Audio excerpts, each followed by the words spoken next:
$250,000. Coming in, we are coming in to 99.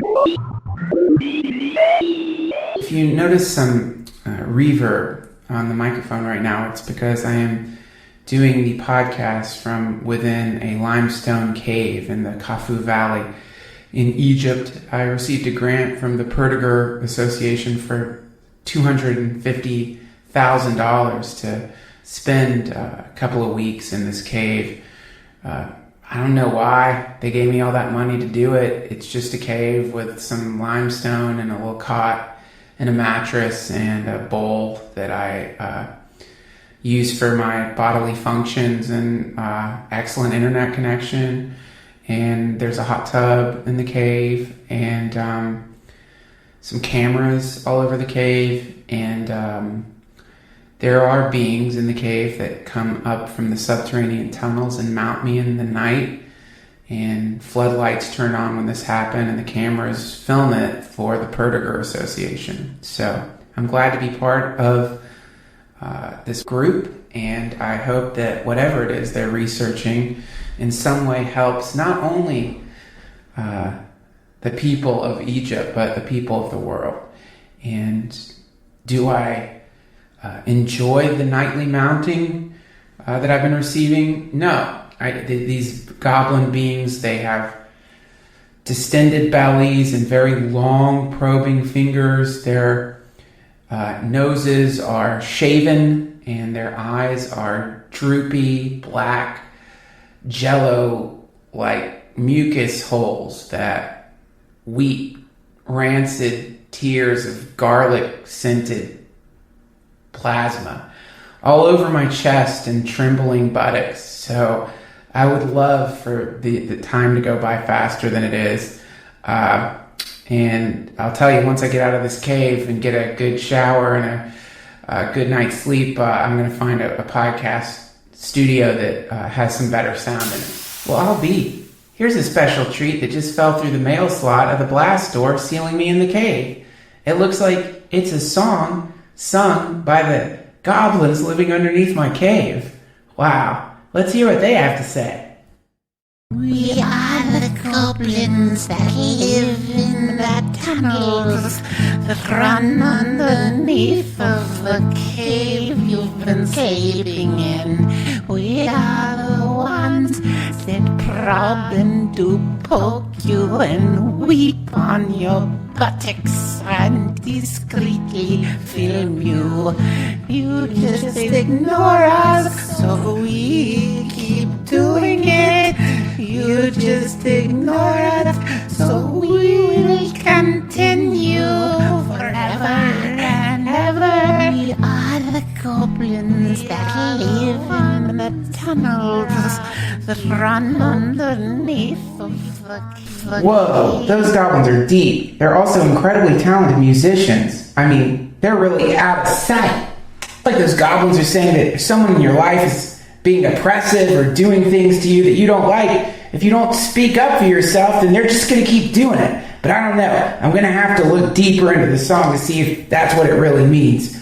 We've got a beautiful podcast for you today, my sweet loves. Adam Strauss is here with us today. We're going to jump right into that, but first, some quick business. This episode of the DTFH is brought to you by Squarespace. Head over to squarespace.com/Duncan for a free trial. And when you're ready to launch, use offer code DUNCAN to save 10% off your first purchase of a website or a domain. I have a Squarespace website, and I love it. It's not like the old days when you had to go mucking about in the HTML district of downtown Los Angeles, sliding on recently picked scabs and ending up with a face full of projectile vomit being exploded from the mouth of someone who just looked at their web design bill. Now you can make it all yourself using the beautiful templates Squarespace provides that have been created by world-class designers. They also have powerful e-commerce functionality that lets you sell anything online and the ability to customize look and feel, settings, products, and more with just a few clicks. Are you ready to start your business? Make it stand out with squarespace.com. Right now, head to squarespace.com/Duncan for a free trial. And when you're ready to launch, use offer code Duncan to save 10% off your first purchase of a website or a domain. You don't even have to buy it. You just go there, see if you like it, see if you can figure it out. They have excellent customer support if you're having a problem, which you probably won't have. And if you like it, voila, you now have a website. And now that you have a website, it ensures your immortality because only people with websites will be reassembled after the singularity.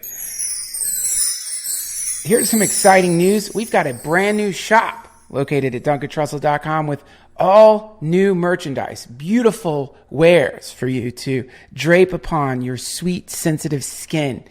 It will draw to you so many incredible moments of synchronicity that you will be overcome with a kind of swooning deja vu, where suddenly you realize that you are actually the creator of the universe, hallucinating this entire existence. All you needed was to wear one of the beautiful new DTF shirts on your sweet unicorn soft skin. Head over to DuncanTrussell.com and click on an eternal and infinite thank you to my beautiful Patreon patrons. If you want more DTFH, if you want commercial-free DTFH if you want early access to interviews, all you got to do is go to patreon.com/DTFH and subscribe. That's patreon.com/DTFH. His crippling OCD. He's also a brilliant comedian, and he's just an amazing person with a genius mind that I love communing with from time to time. You should check him out. Go over to adamstrauss.com. All the links you need to find him will be located at duncantrussell.com. Now, everybody, please open your hearts and send explosive blasts of rainbow glory through the mycelial astral network that connects all living things to the part of the grid that Adam Strauss happens to be hanging out in right now. Welcome to the Duncan Trussell Family Hour podcast, Adam Strauss.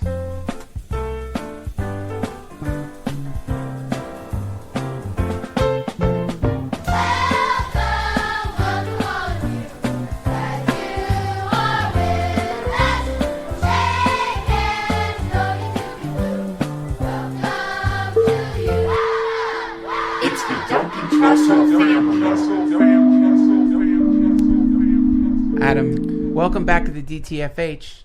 Yeah, thanks for having me, man. It's good to be here.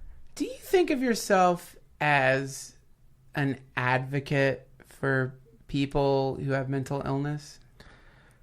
No. I thought you were going to ask me because I'm also often asked the question, am I an advocate for psychedelic use? Everyone knows that. Right. Well, no, and that is kind of a nuanced answer because I feel like, certainly I'm an advocate in the sense that I feel like you should have the right to do what you want to do to yourself. Full stop. There shouldn't be, as long as it's not fucking with anyone else. Mental illness. First of all, are you okay with the term mental illness? I don't love it, but there's not a better term of convenience that's succinct. So I use it myself. It's always kind of bothered me. The words always kind of bothered me because it I don't know, something about it. It just feels like, I think probably folks like us. When we hear the term mentally ill, the colorful people. That's not the right word. The neurologically. That's not the right word for it. I like the colorful people a lot me better too. than mentally ill. Just because, when I think of mental illness, when I think of illness in general, I think of like it in terms of like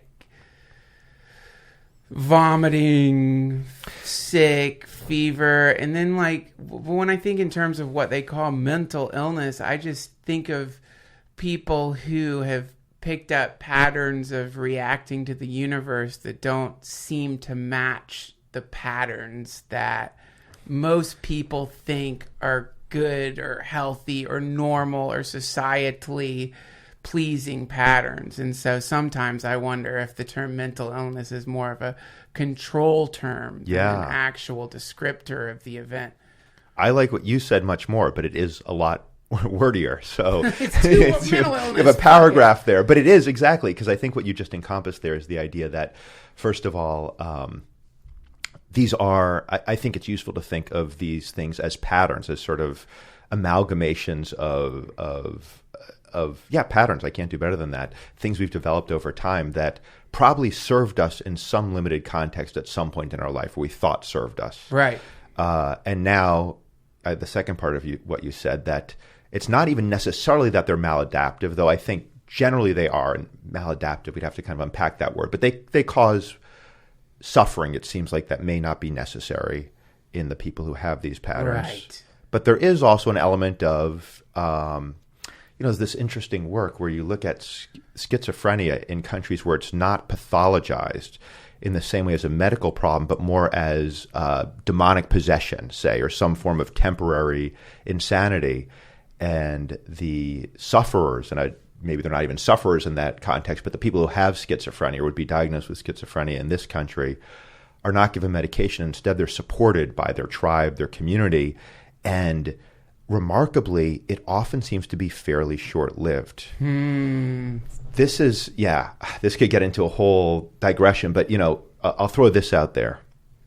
I think one of the reasons the term mental illness is in wide currency is certainly the pharmaceutical industry has a huge investment in us seeing it as an illness like any other. Wow. And they've advanced this whole idea of chemical imbalance, which is completely false. Really? Yes, even educated people who suffer from quote unquote mental illness don't realize this.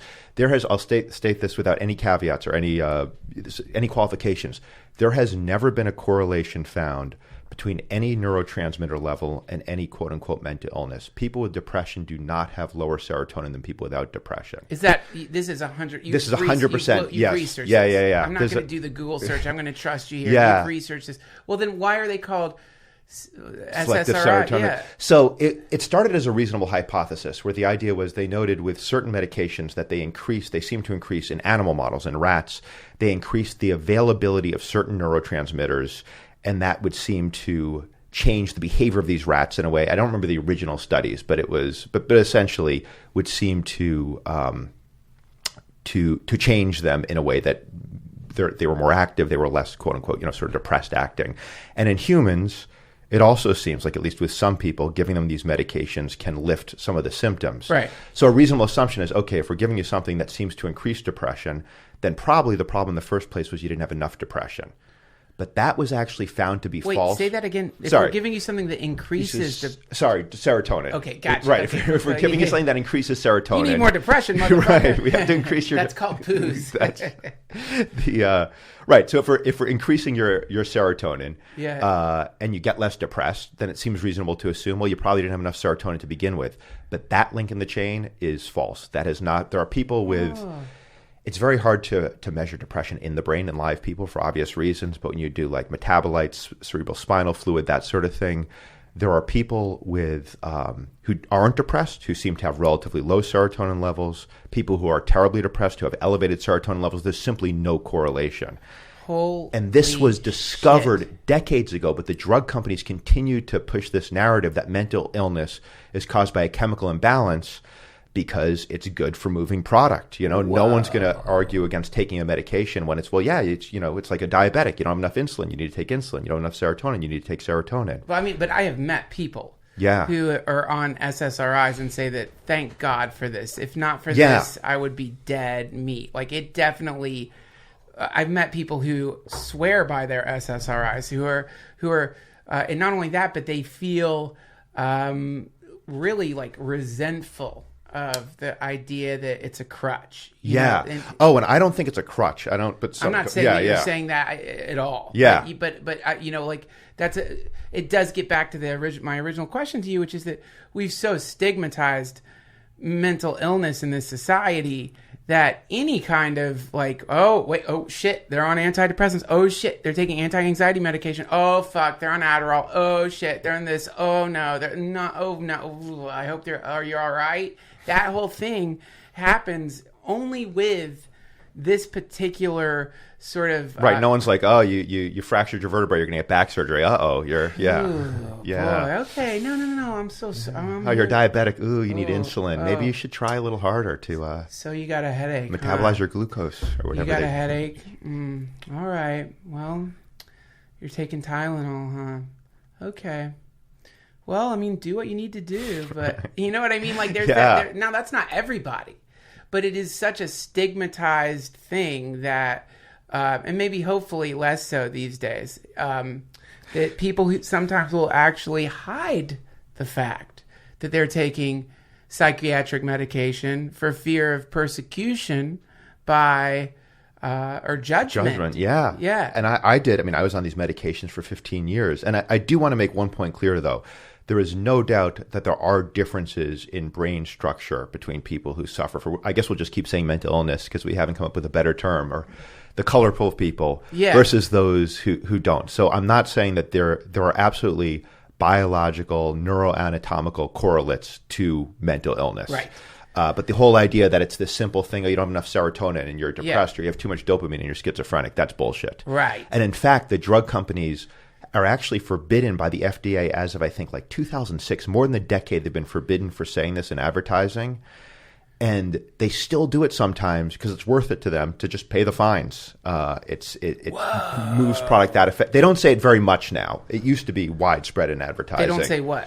That you may suffer from a chemical imbalance if you have depression, or you may suffer from so mechanistic, low serotonin. Isn't it? So yeah, mechanistic. exactly. It's like your car. It's like, oh fuck, man, it's running low on radiator fluid. And it's comforting for that reason to believe. And again, Sure. I was on this stuff to believe, okay, well, I just don't have enough of a certain neurotransmitter. I have too much of another, and this will top off the radiator. This will even things out. But I part of why I don't like that whole sort of that way of looking at it is I also think it reduces what I think is a profound existential struggle that I think everyone has to engage in at some level, at some point. Maybe not till the moment you die, but I think we're set adrift in this unfathomable universe, and yet we have to somehow live our lives and navigate and make choices in the face of profound uncertainty that exists in every moment.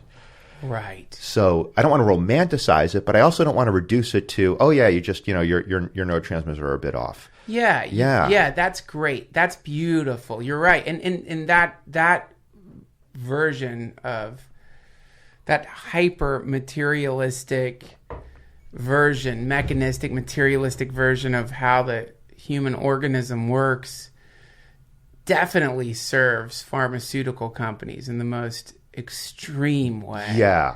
And I mean, there's a great book called Anatomy of an Epidemic by Robert Whittaker, who actually worked for drug companies for a while. And he makes a pretty persuasive case that, I don't want to spend all our time talking about this because I can get pretty indignant. And we have as much time as you have. Well, he makes a pretty strong case that essentially these... And again, I want to make the distinction at the outset because I'm sure there's people listening who are on these medications. And let me say this as clearly as possible. If you're on these medications and they work for you, don't fuck with it. They absolutely do help some people. Yeah, they do. No question. I, unfortunately, was not one who has helped. And I say unfortunately because if they helped me, I would still be on them. Right. I have no pride or compunction about that, Right. So, and if you're on them and they're not helping you, I would still stay on them or get off them very, very slowly because SSRI withdrawal is no joke. What happened to one of my friends? He lost his equilibrium. Yep. He wasn't balance. able to You mean like physical? Yeah. He couldn't stand up. Yeah. He couldn't stand up for a few days. Yeah. Because he cold turkeyed them, and it was not good. I tried that once, and it was the worst. I would say the worst drug experience I've ever had was Abrupt SSRI withdrawal. What was it like? It was, I thought I was going crazy. Not to be fair, I've had that thought numerous other times when I'm not going through SSRI withdrawal, but it was, so there was a sort of a very unpleasant physical, I mean, this was 11 years ago when I finally got off of them, but a very unpleasant sort of physical activation, a buzzing kind of. What were the other symptoms? A very weird physical feeling in my head. A buzzing, a physical feeling in your head. You mean like not an auditory hallucination, or like your body was vibrating? Like my body was vibrating. Yeah, there wasn't an auditory component. It felt like sort of like maybe electricity was going through me. Right. Again, this was 11 years ago, but I remember the first time I tried for a few days cold turkey, and I got back on them. The second time I tried, I tapered very, very slowly and got off for about 6 months. And I was past the withdrawal, and then I got on again for 2 years. And then the third time when I finally got off of SSRIs, and I was on Lexapro at 80 milligrams. The standard depression dose is 10 to 20 milligrams. My friend was on Lexapro. I took 6 months to get off, and I did it. I still have this in my in a notebook somewhere. I mapped out this withdrawal plan where I'd take 10% less of my dose for a couple of weeks. I had a pill splitter, and I was quite scientific about it. Wow. And over 6 months, I tapered to the point that I wasn't taking anything. And the reason that I finally got off was because I wanted to be able to work with psychedelics. And this isn't true for everyone on SSRIs, but it was for me. Psychedelics did not work for me on SSRIs. Now, what do you know about psychedelics and SSRIs? Because I have heard that there's certain SSRIs that actually are okay with certain psychedelics. What do you know of any actual research on this? And not that personal anecdotes are bad, right, but has there been any studies done on this at all? I remember hearing from, I think the Johns Hopkins people have done a little bit of I didn't know that, collection of data about this, but I don't know. Do you know anything about this? Yeah, I mean, what I know is, so generally there's not a safety issue. The exception there would be stuff that MAOIs, monoamine oxidase inhibitors, Right. because that can interact and cause what's called serotonin syndrome. Right. So you wouldn't want to do ayahuasca when you're on SSRIs. Right. Having said that, off the record, even though we're on the record here, Right. I've heard from some pretty knowledgeable people in this community that those fears may be overstated, that people have successfully used ayahuasca on SSRIs and been fine. But the sort of dogma would be, and to play it safe, anything that has an MAOI component, you'd want to be really careful with. But my understanding, and don't make life or death decisions based on this, and my own personal experience is that the SSRIs that don't have that component, and SSRIs themselves don't actually have that component. None of them that I'm aware of inhibit that chemical. They're safe, but many people notice a very diminished effect to psychedelics. Some find it doesn't work at all, which was me. Yeah. Some, a very, very small number, apparently, and this is totally anecdotal, actually find elevated effects to psychedelics. So it certainly modifies the way psychedelics work, Right. which makes sense because the main receptor that these medications work, I think it's the 5-HT2A, is also the one that the SSRIs and psychedelics both bind to that receptor. Gotcha. So... Yeah, so it's kind of, this is the thing, having a pregnant wife is really interesting in that you realize, for a pregnant person, if you Google, can I whatever while pregnant, at one point, poor pregnant people, my God, I had no idea. Right, there's so many restrictions. I'd heard it was bad, or uncomfortable, but I didn't realize it was it's a kind of crazy uncomfortable in the sense that the normal avenues of using release or soothing yourself. Some balms. I'm not even talking about things you eat. There's certain balms that you can't take. Topical stuff that you can't put on your skin. That you can't put, it's crazy, man. But the general advice is with almost everything is play it safe, because it's either they know a little bit or they don't know anything, or they know it sucks. But in all of those, it's why risk it? Right. Why risk the lifetime of your offspring to get a little soothing feeling on your skin for an hour? And it's similar with this sweet little baby you've got growing in your cranium there. It's if you do you really want to risk potentially causing some kind of actual damage in the hard wiring of your brain because I've heard that, what's it called? Selective serotonin reuptake inhibitors. No, the shock syndromes. Serotonin syndrome. Yeah. I've heard that is it can be fatal. And it can be permanent. I don't know much about the effects other than death. I don't know that much, but tell me what have you heard that it can just man, this is fuck the problem. This is the thing I've been saying lately as I get older and become less ashamed of my deep flaws and fallibilities, is that I have a PhD in bro science, meaning that what happens is whereas doctors, once I did this interview with Dr. Drew, and he's got his desk is just stacked with fucking medical journals, and he's reading this shit through the lens of someone who went to school for 18 years or however long he went to school, and absorbing it to learn it because he has to learn it because he has to give prescriptions and work with people, and that's how doctors and scientists operate. Whereas me, I will like hear about this thing or that thing, go to like the front page of a medical journal, read it for approximately 3 minutes, and then move back to Reddit thinking that I have discovered everything there is to know about this thing or that thing. So I hesitate to throw any data out like that, especially this particular topic, which is just like, fuck, man. I mean, for some reason I've heard that it can be so damaging to have like an overload of serotonin in your brain that the damage is it's just not a good thing.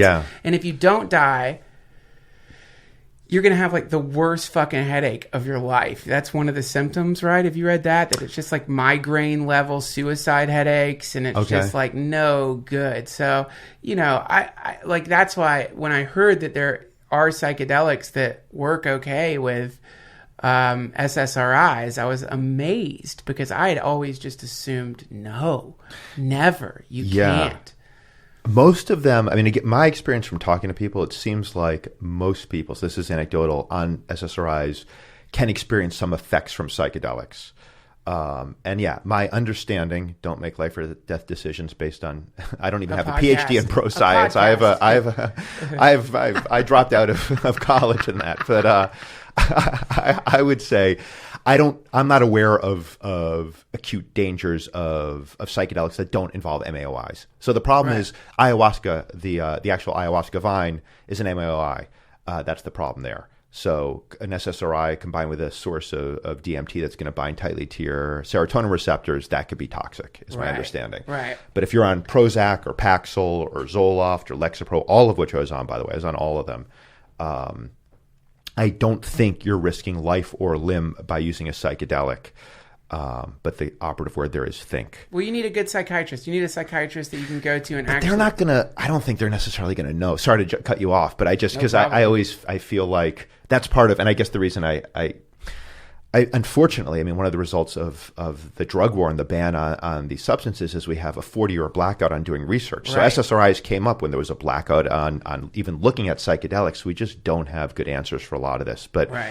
You know, there's good, if you go to Arrowwood, if you go to Blue Light, I mean, if you're willing to make decisions based on anecdotal reports, but a lot of them, I believe what you'll find on those message boards is there's plenty of people who have used psychedelics on SSRIs and been okay. And I'm not aware of reports of like toxic reactions for non-MAO inhibiting psychedelics with SSRIs. Well, you know, the problem, this is like with psychedelics, it's, I think, a mirror of what happens to someone who's having a challenging trip, to me, mirrors what happens to somebody who, it's, in fact, you could say it's identical to a person who's experiencing a nervous breakdown or some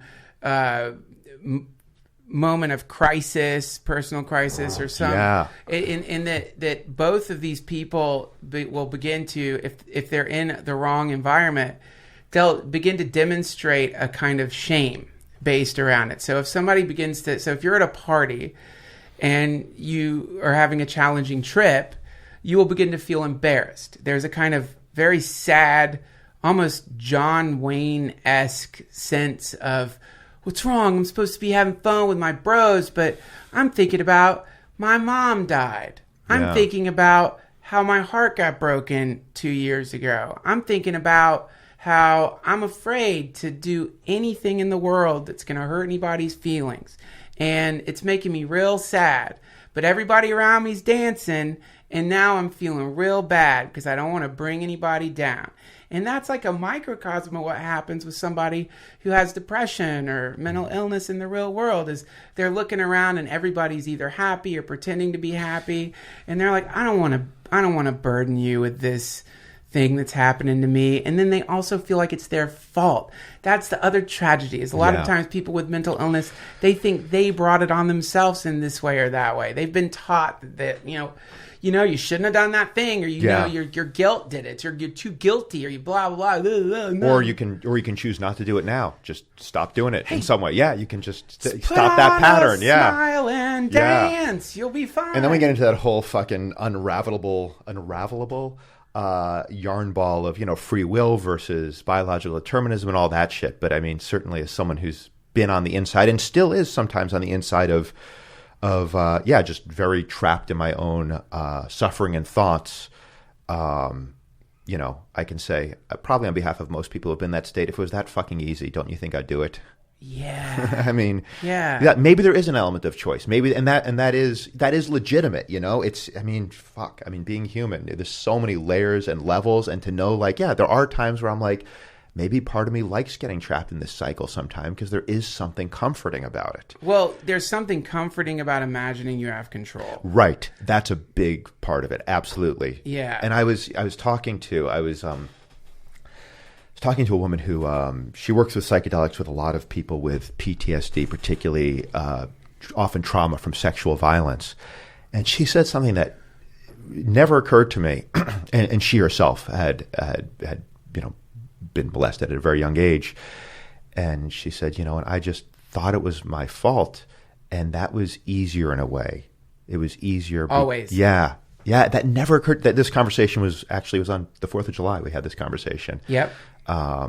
Always. Yeah. It had never occurred to me. And I kind of then thought about it I haven't had horrific trauma.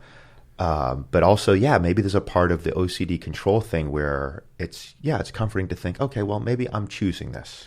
Man, this book, I mentioned it to you before the podcast, Hallelujah Anyway by Annie Lamott. It's blowing my fucking mind. And she kind of talks about how, so you're a kid and you're in a family where there is mental illness, there's addiction, there's abuse, there's an adult who is demonstrating a pattern that isn't based on anything in the real world. And what that means is that from time to time, mom or dad freaks the fuck out on you or on mom or on dad or on the dogs or on your brother or on your sister. And it's not based on anything that happened that you can see. You're looking around. There's no cause and effect. You can't say, if I don't do this, that won't happen. Right. And so what it's because your entire life, your very short life, this person has been the producer of your fucking reality tunnel.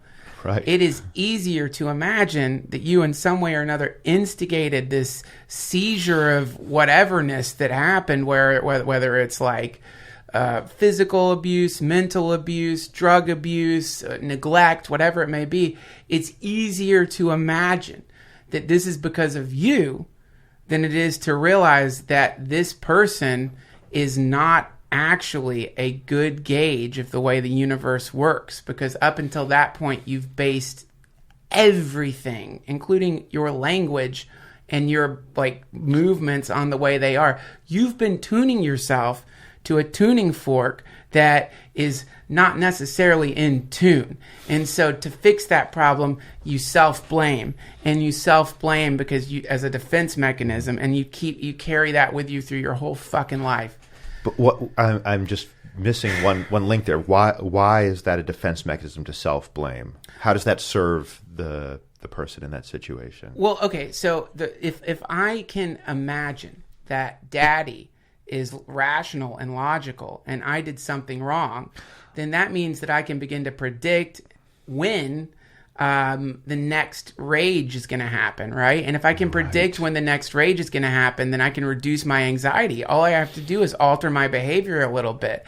It's like a cargo cult in reverse. It's like, the shit fall. Right. So yeah, so it's yeah. now whatever was happening when the rage happened. And then the person who's got the disorder, whatever it may be, let's say it's alcoholism. They get drunk, and when they get drunk, they get mad. And when they get mad, they become really angry at you. And then when they become really fucking angry at you, they sober up.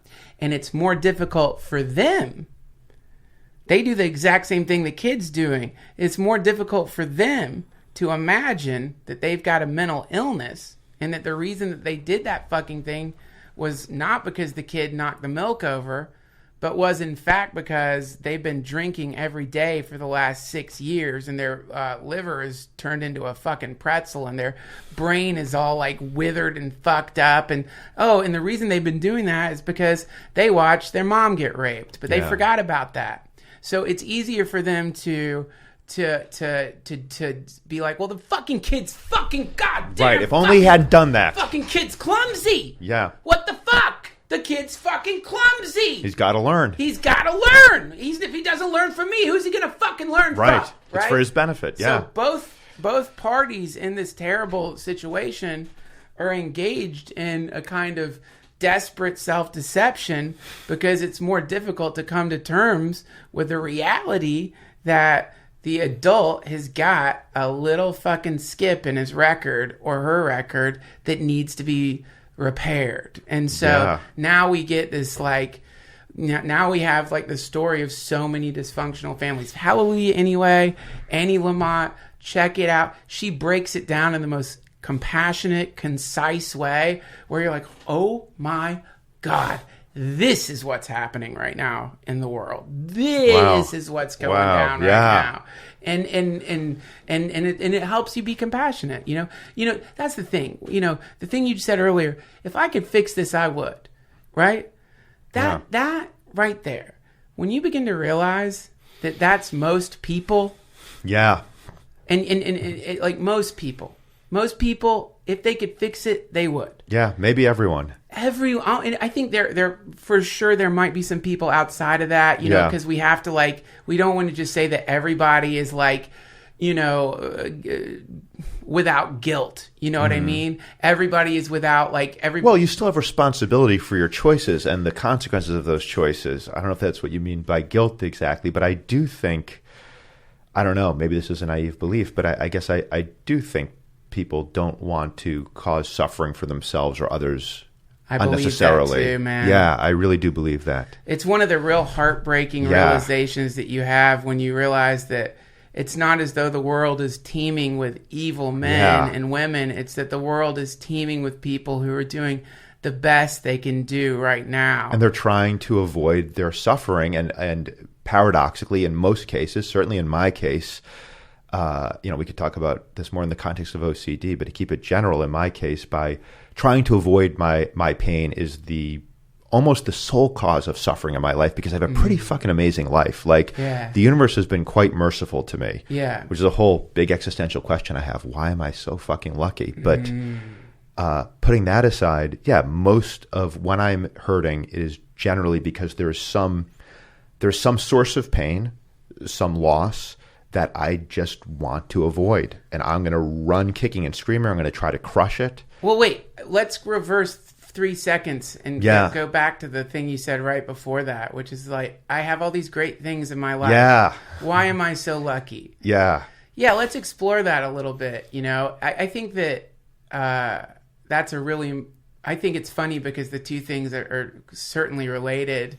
And well, it's sort of, you could go back to the title of that book, which I love, Hallelujah Anyway. Yeah. I suffer sometimes quite a bit. And knowing that it's unnecessary often does not make it easier. Well, a lot of people... But yet, hallelujah. Hallelujah. But a lot of people, and I don't know if this was you, but a lot of people when they're growing up, because what they're growing up in is a pretty chaotic situation. I mean, just in general, like that beautiful thing you said about we're sailing this boat through these crazy. You're making it more beautiful. I don't think there was any nautical metaphors, okay, but well, no, you take. I want to hear yours now. Let's just keep. We get born into this world, which is a hurricane of phenomena, and we're standing in the middle of this hurricane of phenomena. And if you sort of look back generationally, I'm saying let's pop back to I did this terribly depressing, horrifying Google search, which was just how many people owned slaves in the 1800s. I think it was 1830. I could be wrong about this. Might have been a little earlier, but it was something and again, bro science friends, I skim, I go back to God of War, and this is my fault. I'm not a doctor, but it was definitely more than 100,000 people in the South had slaves in the 1800s. My Uber driver picked me up the other day and we're having this conversation, and he's from around where I'm from in the South, except he's black and I'm white. And we didn't say anything. about how Right. we ended up in the You're- South. But the way I ended up in the South was my grandparents from Belgium got on a boat and they were on top of the boat. Whereas the way he got to the South, I don't know for sure about this, but he was not standing at the top. His Right. ancestors were not standing at the top. They were the propulsion system in the hold. Yeah, probably. or just chained and Right. pissing and shitting all over each other. And that's the 18. That's when that's when our grandparents were alive. That's 300,000 people, I think, was the number, but I could be wrong, in the South, and that's just slavery. Yeah. That's not including all the other incredible traumatic shit that was Right. happening all over the fucking planet, and particularly everywhere, right? Yeah. That's 2 generations ago, man, right? I think 2, maybe Three. 3. Let's say Three. 3. That's 3 generations ago. So we're 3 generations away from that, 2 generations away from the Holocaust, right? Which was my relatives. Right. Yeah. Yeah. So when you begin to realize we're born into a hurricane. Yeah. We're born into an epigenetic hurricane where the people that give birth to us, many of them have PTSD. The United States has been at war 93% of its time. There's been 23 years that the United States has not been at war, which means that a great many people are suffering from PTSD and they're self-treating with alcohol. You're born into that kind of world, man, and Yeah. you gotta figure out a way to make it make sense. And the way you make it make sense is you either imitate the person who's crazy or you fight against the person who's crazy. And this produces this horrific kind of wobble, which is there's no middle point here. You're either like, my fucking dad was a motherfucker who fucking abused me and he was a fucking drunk, or you have a fucking beer in your hand and you're looking at your kid and you're like, you spilled the fucking milk, you piece of shit. Yeah. Because that's what your dad did. Yeah. Right?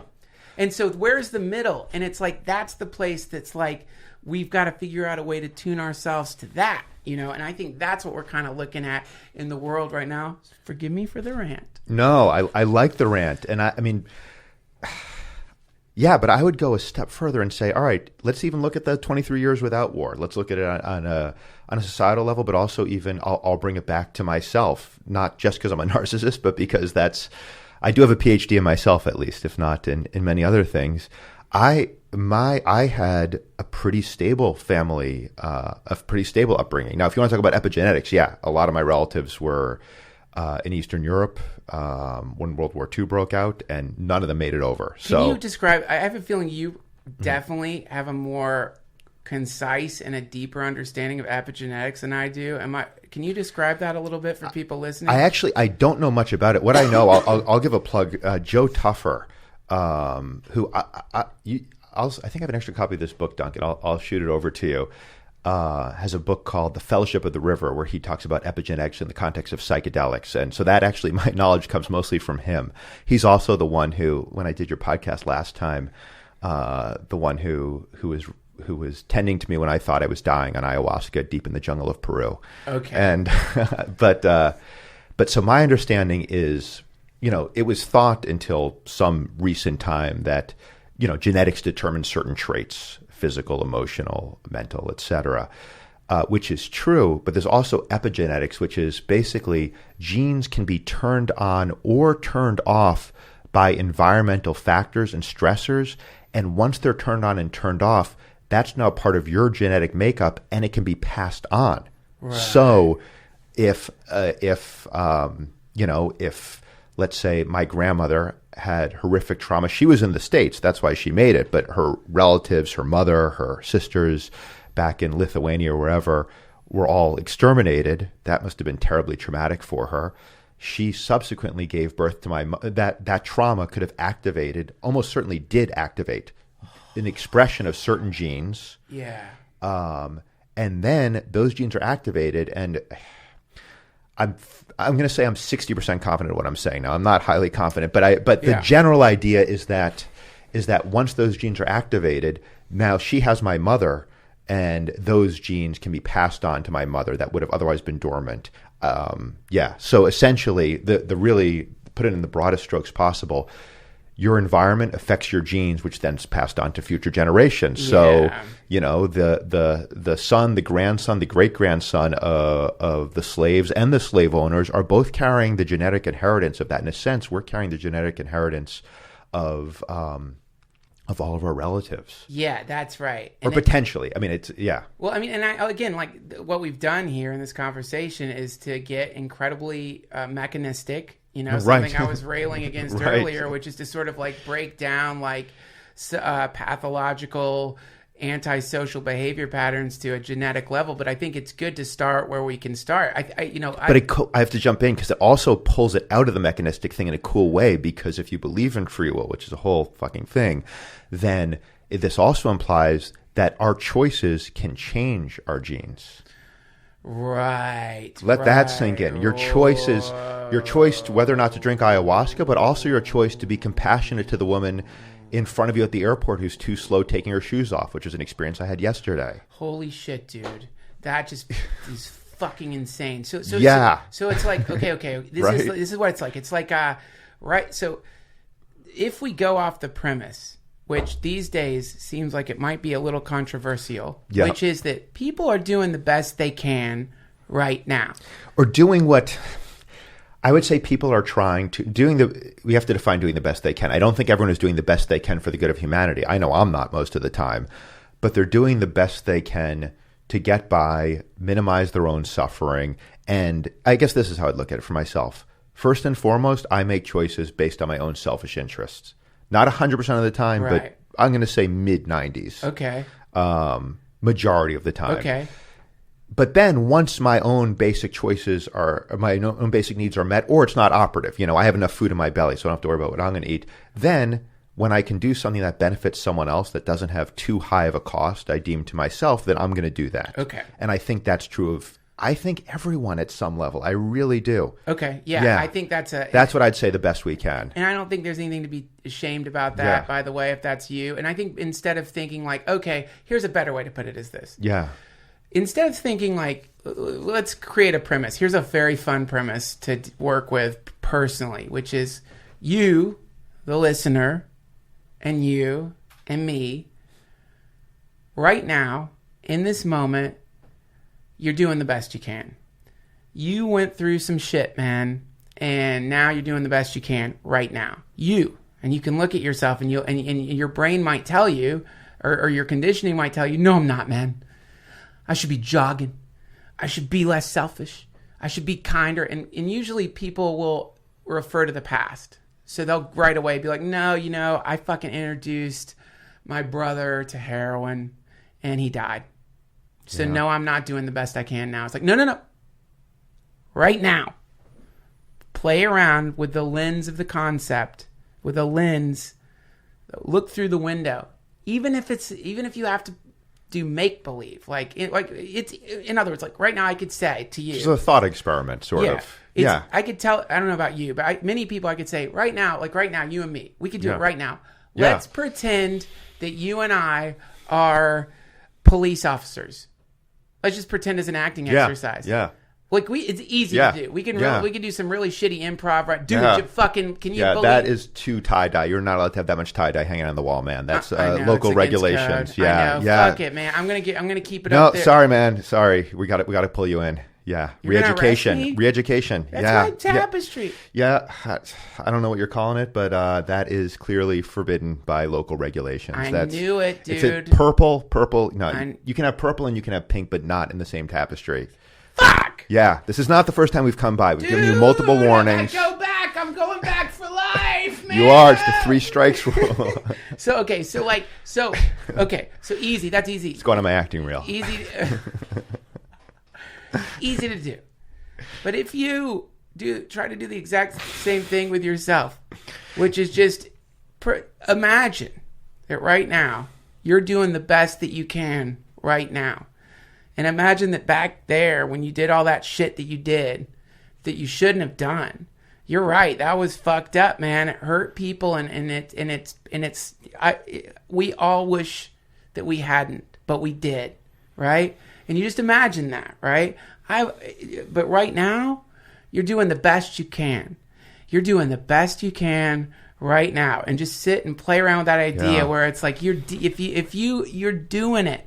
And now this, if we add to it what you just said, which is so fucking trippy, which is like you are holding this kind of clay which has been being carved upon by your ancestors right now.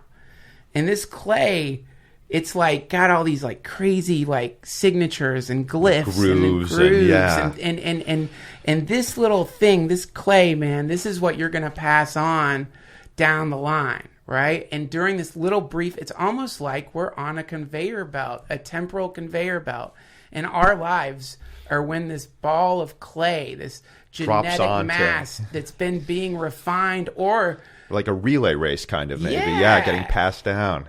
And we can start refining it right now. And we are, whether or not we're aware of it, I think, at some level. I mean, there's another way to look at it, which is the whole idea of Hebb's law, which is essentially the sort of common formulation is neurons that fire together wire together. So that basically, when you engage in certain behaviors repetitively, it becomes easier and easier and more natural to engage in those behaviors. Like muscle memory, is that what you're saying? Yeah, exactly. Okay. Yeah. And so I think of that often when I find myself in the throes of some sort of obsession that, all right, I want to get free of this, not just because I don't want to suffer necessarily now, but every time I do this, I'm kind of laying down the groove a little bit deeper to go into this.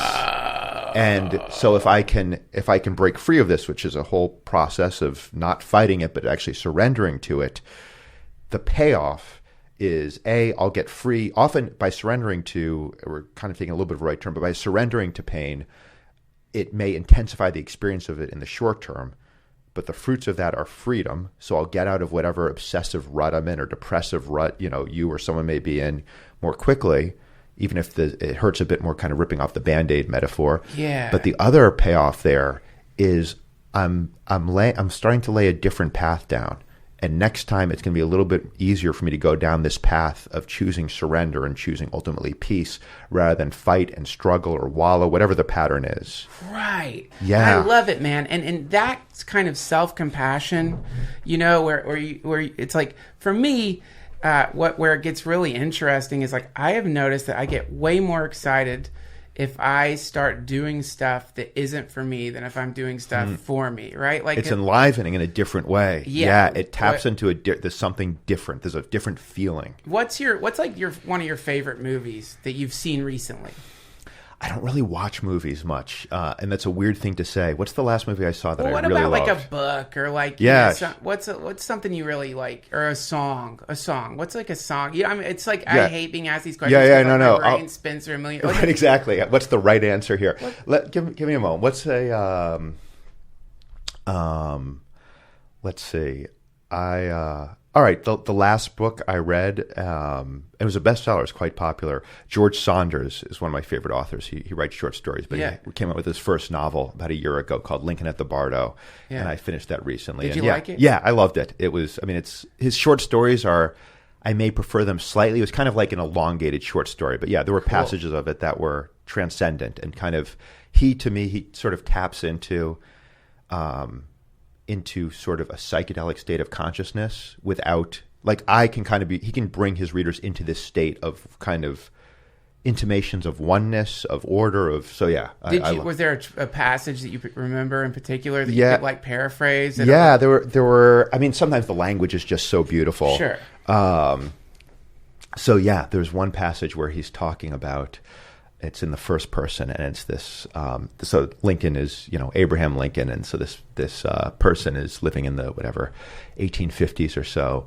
This guy who I think is in his 50s, and he's a widower, and he marries some 15-year-old woman, and he's narrating at this point. The narrator's shift in this book that you may think it was kind of like this.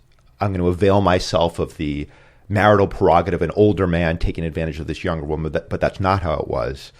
I didn't lay a finger on her, but he talks about how his life, I'm getting goosebumps, having this younger woman, this very vital force. He says it's like a freshwater river was suddenly routed through my house, and there's an awareness of something Wow. I'm not going to get the language quite right, Cool. but something like vital and wild and ravishing running through my house now, and it just enriches his life in a way that he couldn't have anticipated. That's fucking cool. Yeah. Now, you got goosebumps. Yeah. Yeah. And what happened right there is you shared something really beautiful with me and everybody listening.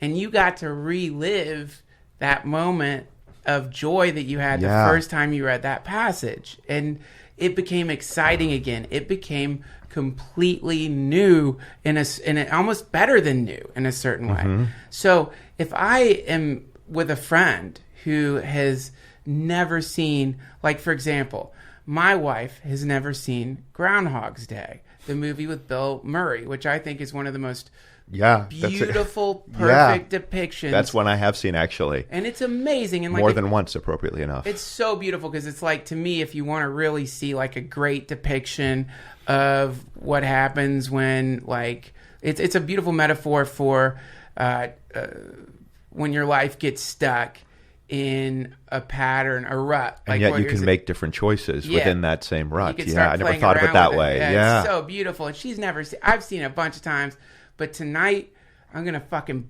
barbecue some hamburgers and we're going to watch Groundhog's Day. And I'm excited just like I was seeing it for the first time because I'm getting to share it with somebody who's never seen it.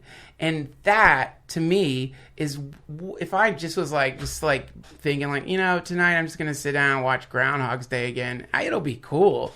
But it's nowhere near as exciting to me as like, oh, fuck, this is awesome. This person's never seen this show. So, like, to me, it's way more satisfying, way more exciting to do things for other people than for ourselves. Not for some kind of pious reason or holier than thou reason, but literally because it appears that there's something built into us that makes it feel better to give than to take. And that makes a lot of sense to me. Not just from the perspective of tribalism, but also just from a general hive, any kind of thing trying to function together in a rhythmic, patterned way, teamwork, etc. It all makes sense. And so this obsession with self-service is like a true brutality to ourselves, and we don't even fucking realize it, man. So I agree that it is a form of brutality. I like that, towards ourselves, depriving ourselves of sharing and giving. But I'm not sure I fully agree with the idea that it feels better to give than to take. I think it sort of depends on the context. Good. It depends on what you have, point. you need, and also who you're sharing with, right? Like if I said, Duncan, you have a crazy busy schedule. You only have 2 hours free tonight.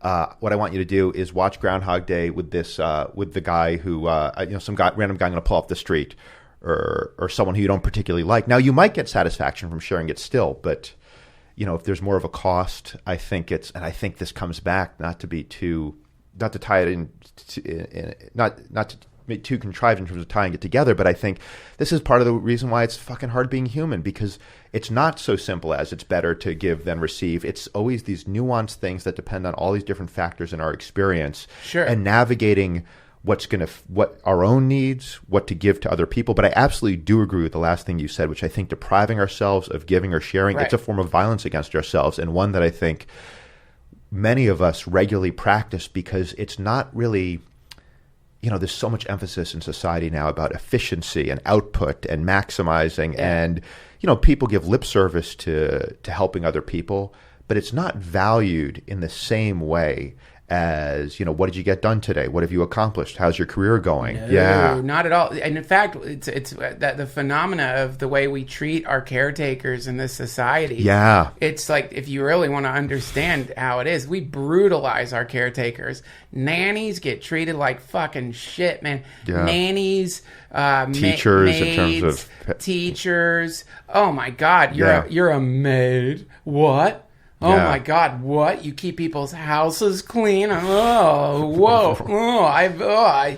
What do you mean you're marrying a maid? Surely, that's all he or she's doing, right? God, when you look at that shit, it's like you can see that our society has a fundamental confusion it seems like, when it comes to the value of giving to other people or caring for other people, to the point where jobs where people care for other people, unless they're like incredibly sophisticated, like a brain surgeon walks into a room, right? And everyone's like, oh my God, it's a fucking brain surgeon. A plumber walks into a room, right? Who like, we have to have plumbers. Yeah. Or there's going to be shit everywhere, right? But a plumber's status is going to be less than a brain surgeon, and certainly a maid's status, and certainly a server's status. Like, you know, someone who's God forbid, you should have to like become a waiter. Like, there's so many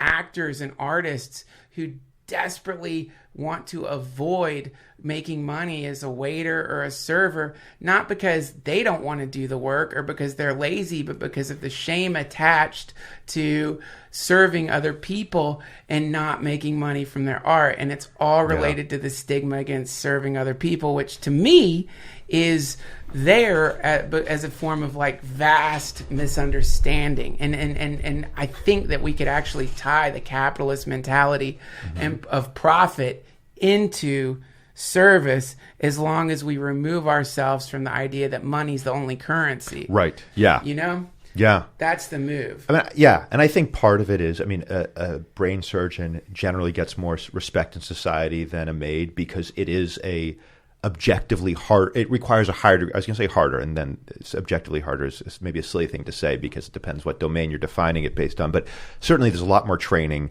There are many fewer people who can be a successful brain surgeon than can be a maid. So I think part of it is just the scarcity thing. But I do think part of it is, you know, it's there's... Look at the way people treat server. Yeah. It's way beyond... I mean, it's like, it's not just like... And also the other thing is like, man, when you consider like fucking brain surgery, like holy fucking shit. What a rush, dude. Like, I mean, my fucking God, you're opening someone's fucking head, and like, you're like in there, like, I actually interviewed a brain surgeon once, and he started crying because then he had done an operation. He got tears in his eyes because the night before, or the day before, it went on for hours. He'd done an operation, and he was explaining to me that if his hand trembles a little bit, that's somebody's memory of their childhood gone. Talk about playing God. Yeah, that's scary. It's a scary fucking job. The stakes are really high, and he invested a lot of money to get to that point. So brain surgeons are fucking awesome, man. But also, that dude gets applauded. Yeah, he's saving life. That dude's he's Doctor Strange. He's badass. He's amazing. It's a fucking brain surgeon.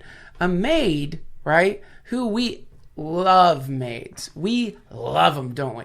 At the hotel, oh my God, you walk out. That's one of the coolest things about being on the fucking road. It's like you're living in some magic. Wow, my bed is made. Yeah. You walk out, you come back, your bed's made. There's mints on it, maybe. The fucking shampoo's been refilled. Everything's polished down. And it smells good in there. And you're like, this is fucking fantastic. We need it every day. It's a huge industry all over the planet. You can clean your own shit, and there's nothing wrong about it. But if you've got a little bit of extra money, you're going to pay for a maid because it's fucking great, and you're busy or whatever, and they're great. They're fucking great. But so what I'm saying is, yet there is somehow a stigma attached to this. A hierarchy of it's a hierarchy, exactly. But it's an icky stigma. Yeah, it is. And it's not just based on skill sets, and it's not just based on like where we're doing an analysis of skillfulness when we look at a person or how much work they put into their profession or this profession.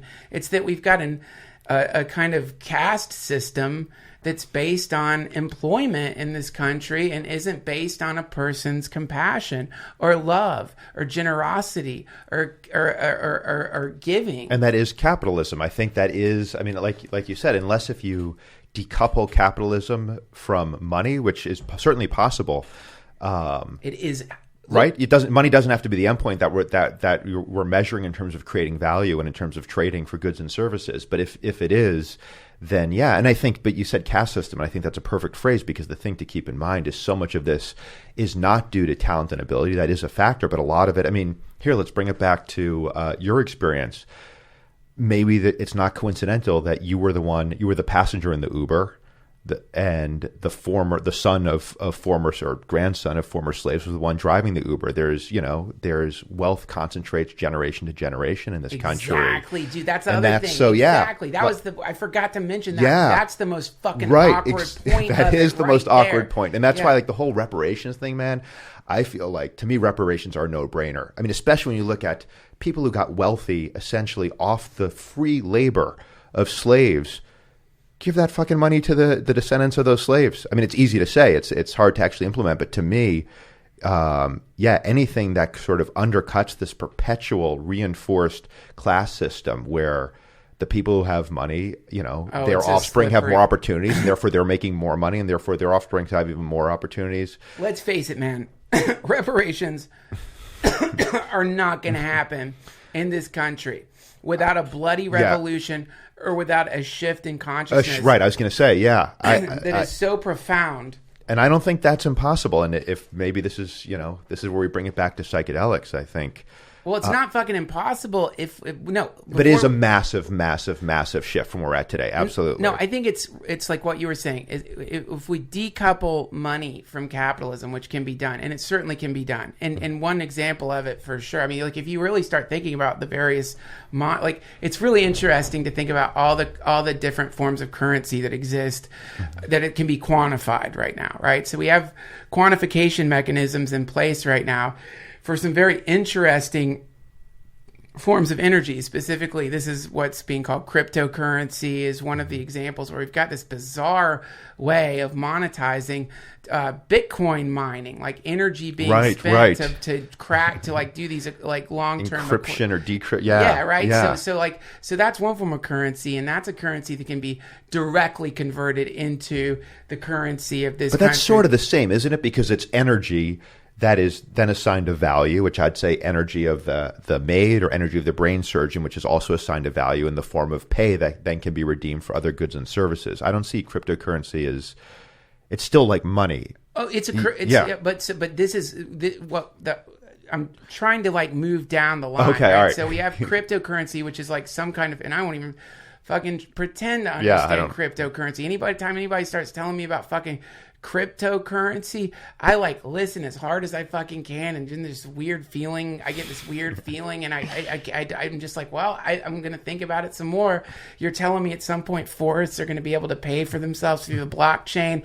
I don't know how that works, but it sounds fucking awesome, and I pray to God that it's real. But like if we keep, but we are looking at a way that technology is quantifying a kind of energetic system that can actually be exchanged for real money, right? So in the same way, on a satanic level, we have a long time ago quantified our life energy in terms of hours and minutes and seconds, which we then sell to this person or that person in the form of activity, and that's like labor, right? So, but then if you keep following this interesting and relatively, according to based on human evolution, new quantification, which is time, right? That's where we had sundials and shit, but the precision of time and everybody being attuned to some clock based on Pacific, based on, like it's wild and it's relatively new, right? But it's a quantification mechanism that allows for a kind of voluntary slavery that we call capitalism, which is the way things are currently working right now. I mean, it also allows for people to come together in creative projects. Also, it can be used for good or ill.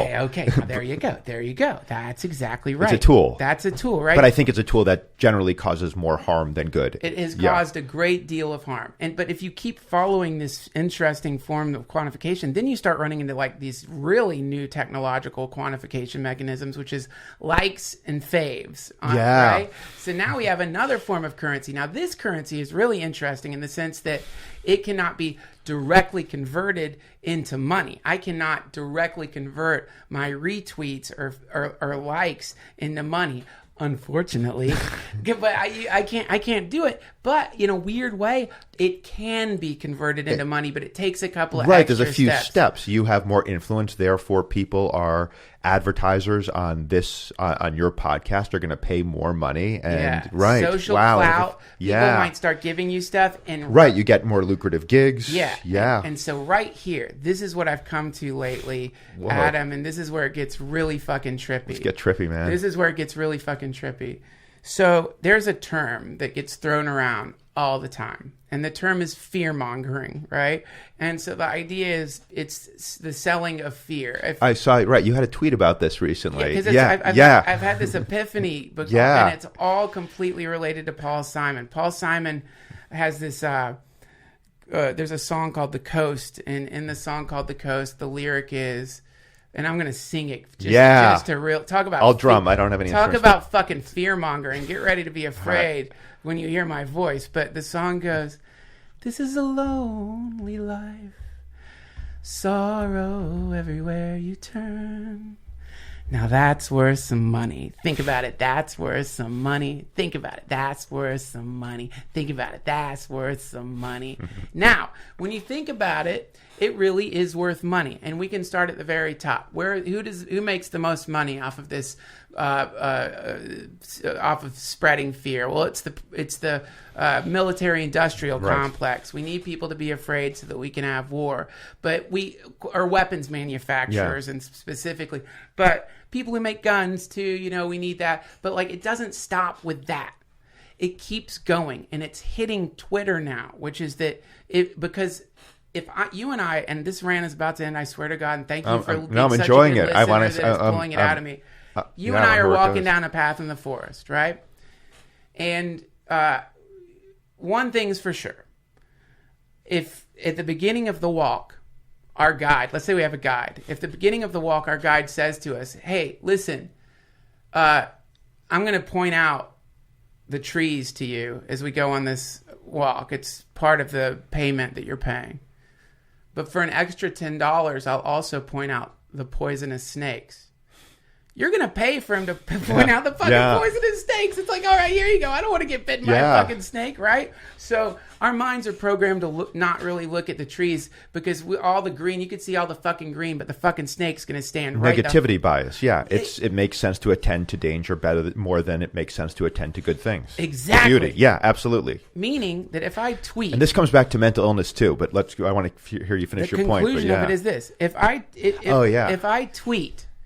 anything scary, and I do it in a way that's like really, really fucking polarizing and like really intense, I am going to get way more retweets and way more likes than I'm going to get if I tweet something that isn't scary, because the human brain is programmed to fixate on fear.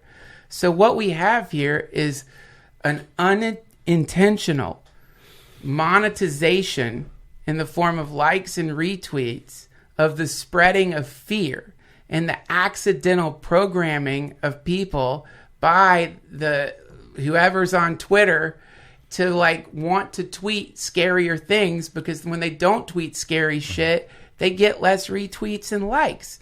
So now we have this terrible, what would you call it?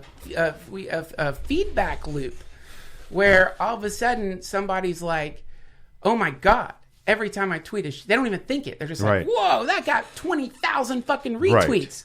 Versus the time, I would say maybe not necessarily scary, because I don't see a lot of scary tweets on Twitter, because Twitter, I mean, I'd say news is more like that, right? Where news about threats is going to get more eyeballs. Twitter, but I certainly see it with maybe negative or polarizing things, yes. which let's call it negative maybe is a broader term than scary. Okay, that's a good way to put it. If I tweet something negative, if I tweet something polemic, I'm going to get a fuckload of more retweets and faves than I'm going to get if I tweet something that is like for example, if you tweet just something basically sweet, well, that's fucking embarrassing. Like if you were to tweet just like, you guys, I just want to say, I really love being alive. I want you to test this theory. Oh, I want you to tweet. I really love being alive. Because I feel like you would get. I mean, it also depends on who you are, what your persona is in terms of who your followers are. That's right. But I feel like if Duncan Trussell tweeted, "I really love being alive," I think you'd get some good metrics, bro. Yeah, and you know what? That's a horrible sentence. Get some good metrics, bro. No, but here's where this is where it gets back to the idea of, well, if we can decouple capitalism from money, and if we've all been conditioned by being born in a capitalist society, and we've all been programmed to want to have more profit, and there's maybe no way to do that, man. It's just etched into our souls by now. We were born into it. Our parents were born into it. Then maybe one of the answers would be to recouple, to somehow connect profit to the spreading of love instead of like the a spreading social good. And there have been attempts to, I don't know much about them, but there have been sort of utopian attempts to do something like this, because you could have a metric of compassion. How much love did you give today? I mean, it requires quantifying it in some way. And that's icky for so many people, because they're like, fuck that. I don't want to quantify love. I don't want to do that. But it's also icky quantifying work, you know? I mean, right.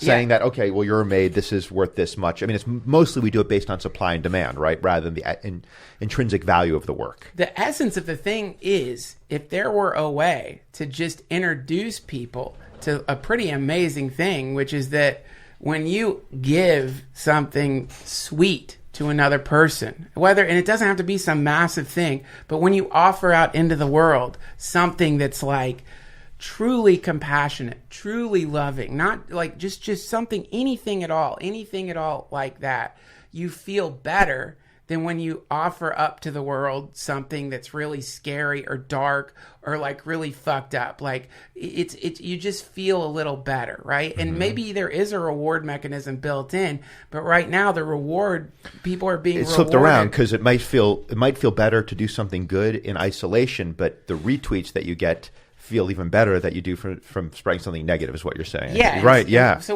we have this disincentive to spread love in some way, but go ahead, please. I don't know if I fully agree with that. I think if we're talking about the news, absolutely, right? I mean, people, it's because again, we evolved with this propensity to look for danger or threats.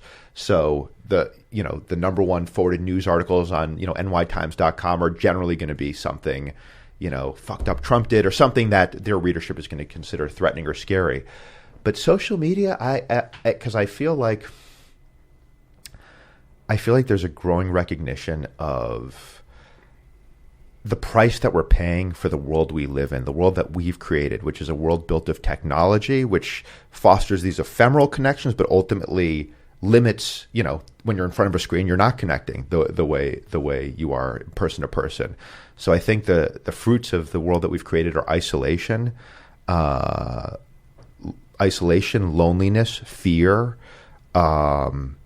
and I think as people recognize that more and more, there is this sort of countervailing kind of, well, let's try to change things. Let's try to spread love. And I think psychedelics are, a tool for that, but also I think the culture around them, that sort of the second generation culture that's growing up around them now, I think that's part of it, is wanting to do things differently. And what I just said is very vague, but I guess the point I'm making is I'm not convinced that, and I've seen some stuff that's gotten a huge amount of retweets or likes that has been positive, generally from celebrities. Sure. It's not, but and again, like getting into the positive negative thing, I'm really being like hyper reductive in a kind of annoying way. What I mean is like another way to put it would be people who have like a really big following on Twitter, Instagram, YouTube. They seem to be somewhat oblivious to the fact that they are tuning forks, and that the vibration that they are, the frequency they're resonating at is affecting and directly impacting massive amounts of people who are tuning themselves to that frequency, right? So they don't realize it. It's not like these people are nefarious or evil, mm-hmm. or everyone's doing the best they can. I think I've yapped about it on the podcast before. This professor was teaching conditioning, and before he came to class, apparently the students, when I was studying psychology, they told this study. Before he came to class, the students began to made it like I came with an idea, which was if he's on the left side of the room, we're going to act like we're paying attention. If he's on the right side of the room, we're going to ignore him. I haven't heard this. This is great. Yeah. And so by the end of the class, he was only standing on the left side of the room. They'd completely made him move to the left. And he wasn't aware of this consciously. Yeah. Right. He wasn't aware of it. Right. So what I'm saying is these people are fucking tuning forks, right? Yeah. And so they're radiating out this message or signal. But it's a feedback loop too, because what their audience is retweeting is going to cause them to move to good or evil, left or right. Exactly. Yeah. So it can only So it can only be polarizing in the sense that if they're allowing themselves in any way, shape, or form to be influenced by the reaction of the people that they are sending the signal to, then they are going to either very slowly or very quickly be pushed to one side of the room or the other side of the room instead of having like a real balanced output. Mm-hmm. And so I think what we're witnessing is one of the many things predicted by folks who talk about the singularity, and the impending technological singularity is going to be preceded by many kinds of disruptions. Most of them we're fully aware of, the unemployment being one of them, the impending awakening in some form of computers.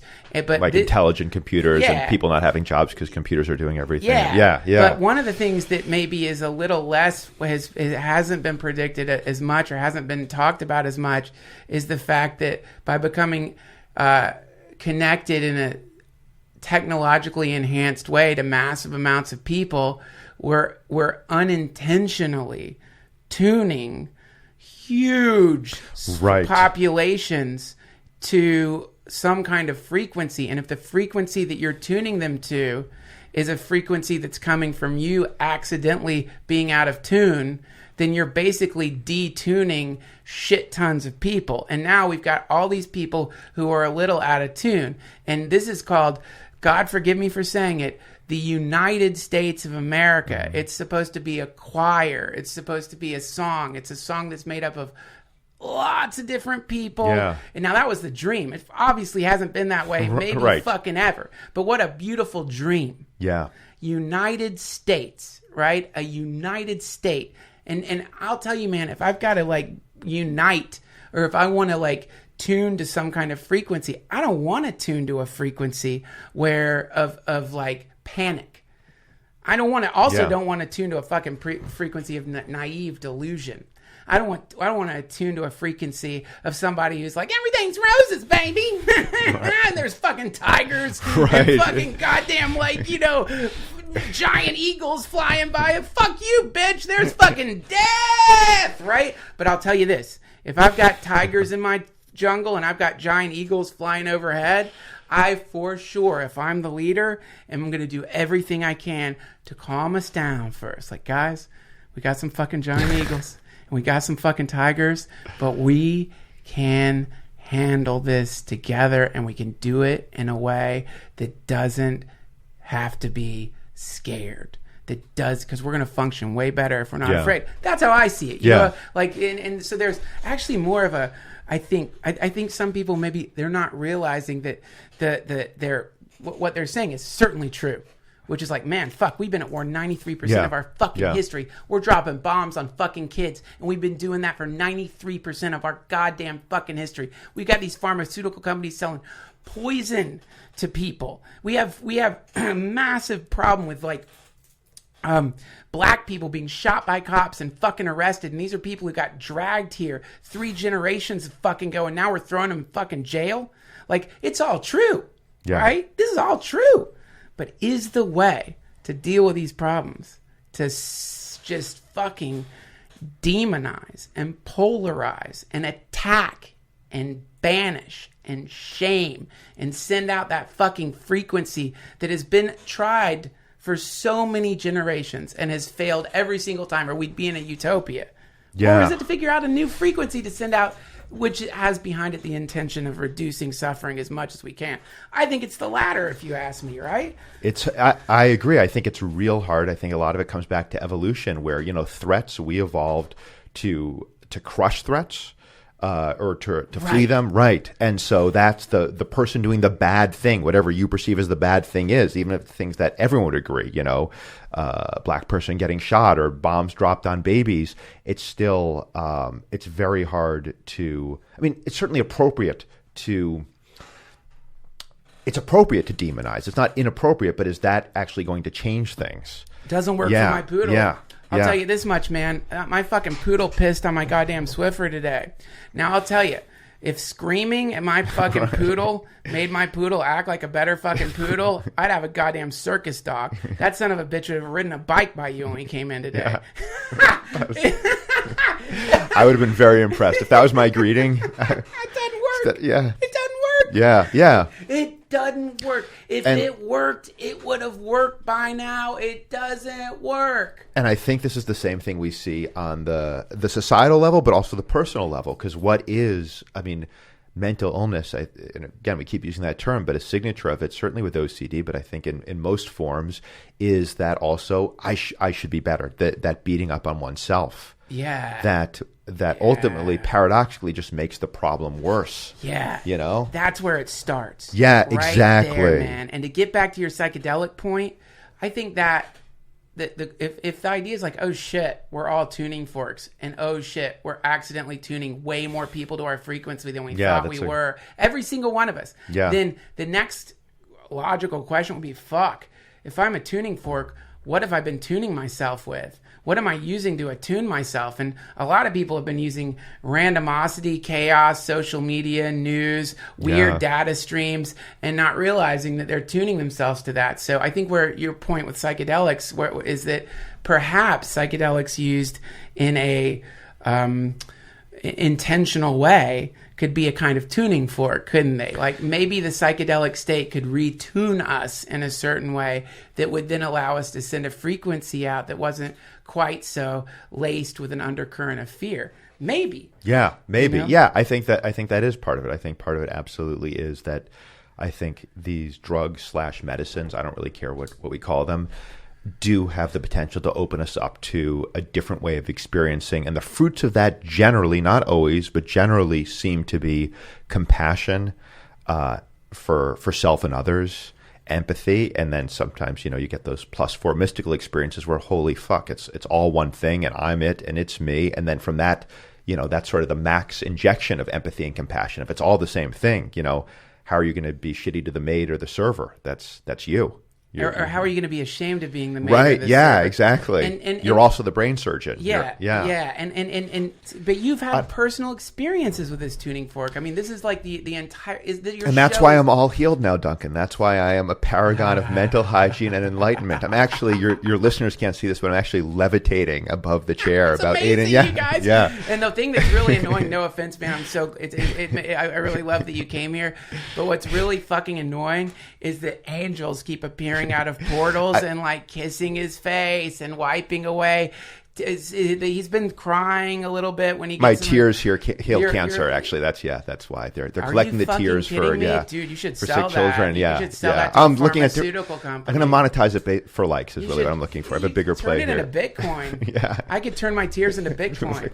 But so yeah, man. But you are an example of somebody who has had like your frequency. And again, when we I think everybody knows by now, there's no one cure and there's no permanent cure, but certainly you experienced some remission, some profound remission of symptoms that were basically destroying your life. Yeah, I did. And I say it in that tone because, it's so easy for me to forget it. It's so easy for me. I was reflecting on this earlier today yesterday I was stressed about something where it's so easy. It's kind of like those studies, where lottery winners 6 months later, they're no happier than they were before they won the lottery. Right. There's always the new normal that we acclimate to. So I kind of take for granted how much better I am now than I was, a decade ago and than I was 5 years ago, because my experience is still very often, well, shit, this could be better, and that right. I still, but yeah, psychedelics. That's growth.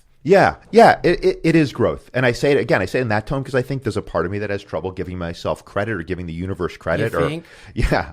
I mean, we didn't get to explore that, did we? Because like you did say that you look at your life and you think, man, I really have a lucky life. Yeah. But without even going into that, we jumped into the next topic and we are fear and negativity. But again, like you landed back there again just now. And I think that's something that I'm working with now, because I mean, the short version of my story was the OCD was just, life destroying is a good adjective for it. Psychedelic. So, I mean, my show is a long show and I'm not going to tell the whole story here, but the short version is psychedelics helped me find a lot of relief. Not in the way I expected. I thought it was going to be this silver bullet cure. It absolutely was not. But it helped me learn to have a different relationship to my obsessions and to the universe, frankly. God, I mean, whatever you want to call it, there's some connection to a greater reality that together that helped me find, very significant relief. But, and maybe instead of but, I really should just say and, because of course, and I still suffer sometimes a lot with rumination, with obsessive worry. So I don't have the overt rituals that I had, and that's huge, Huge. I don't spend hours or days or sometimes fucking weeks, it was, Duncan, literally locked in my apartment just doing dumb fucking rituals. Wow. That I don't do anymore. But I still, I can still get caught in my own head in a way that makes me not really available to what's going on out here. Yeah. Yeah, I can get trapped there. Yeah. I'd say now the feature, it often will take the form of rumination, worry, regret. I should have done this, in the past or future, well, how will this go? So the reason it's an and versus a but is because I think what you said is true, that, there is no ultimate cure, No, well, it's a process. And thank God for that process, and maybe literally thank God for that process, because I mean, I don't know, it seems like that's part of, I don't want to say why I'm here. That assumes a certain cosmology I'm not necessarily comfortable ascribing it to, but fuck it. I do think there's meaning. I don't think we live in a random universe. I think there's an order and intelligence. I won't pretend to have a rational grasp of that by any means, but I don't think, to me, I mean, I think organized religion is insane, but I think atheism, the idea that there's nothing, is even more insane. Listen, man, this brings me to I'm sorry if I said this story before. This is one of my favorite moments that happened at Burning Man. I love it. And it was so profound, man, because I just been talking to one of my friends, and I was high, and I'm sitting there with like my community and my friends and people I really love. And I was thinking, I don't deserve this. This is just too much. It's too beautiful. I don't deserve this. These people are so sweet. And this event is so incredible. And this planet seems so incredible that it could produce communities like this. Even if they could only do this thing temporarily, my God, the potential.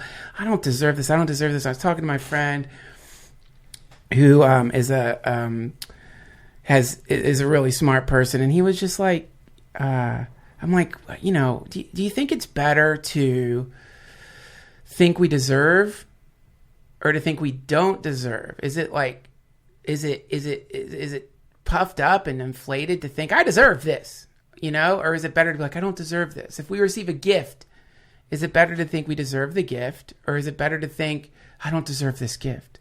And my friend was like, well, if you want to get the cause of depression, one of the causes, there's many, is that feeling of I don't deserve. I'm not good enough.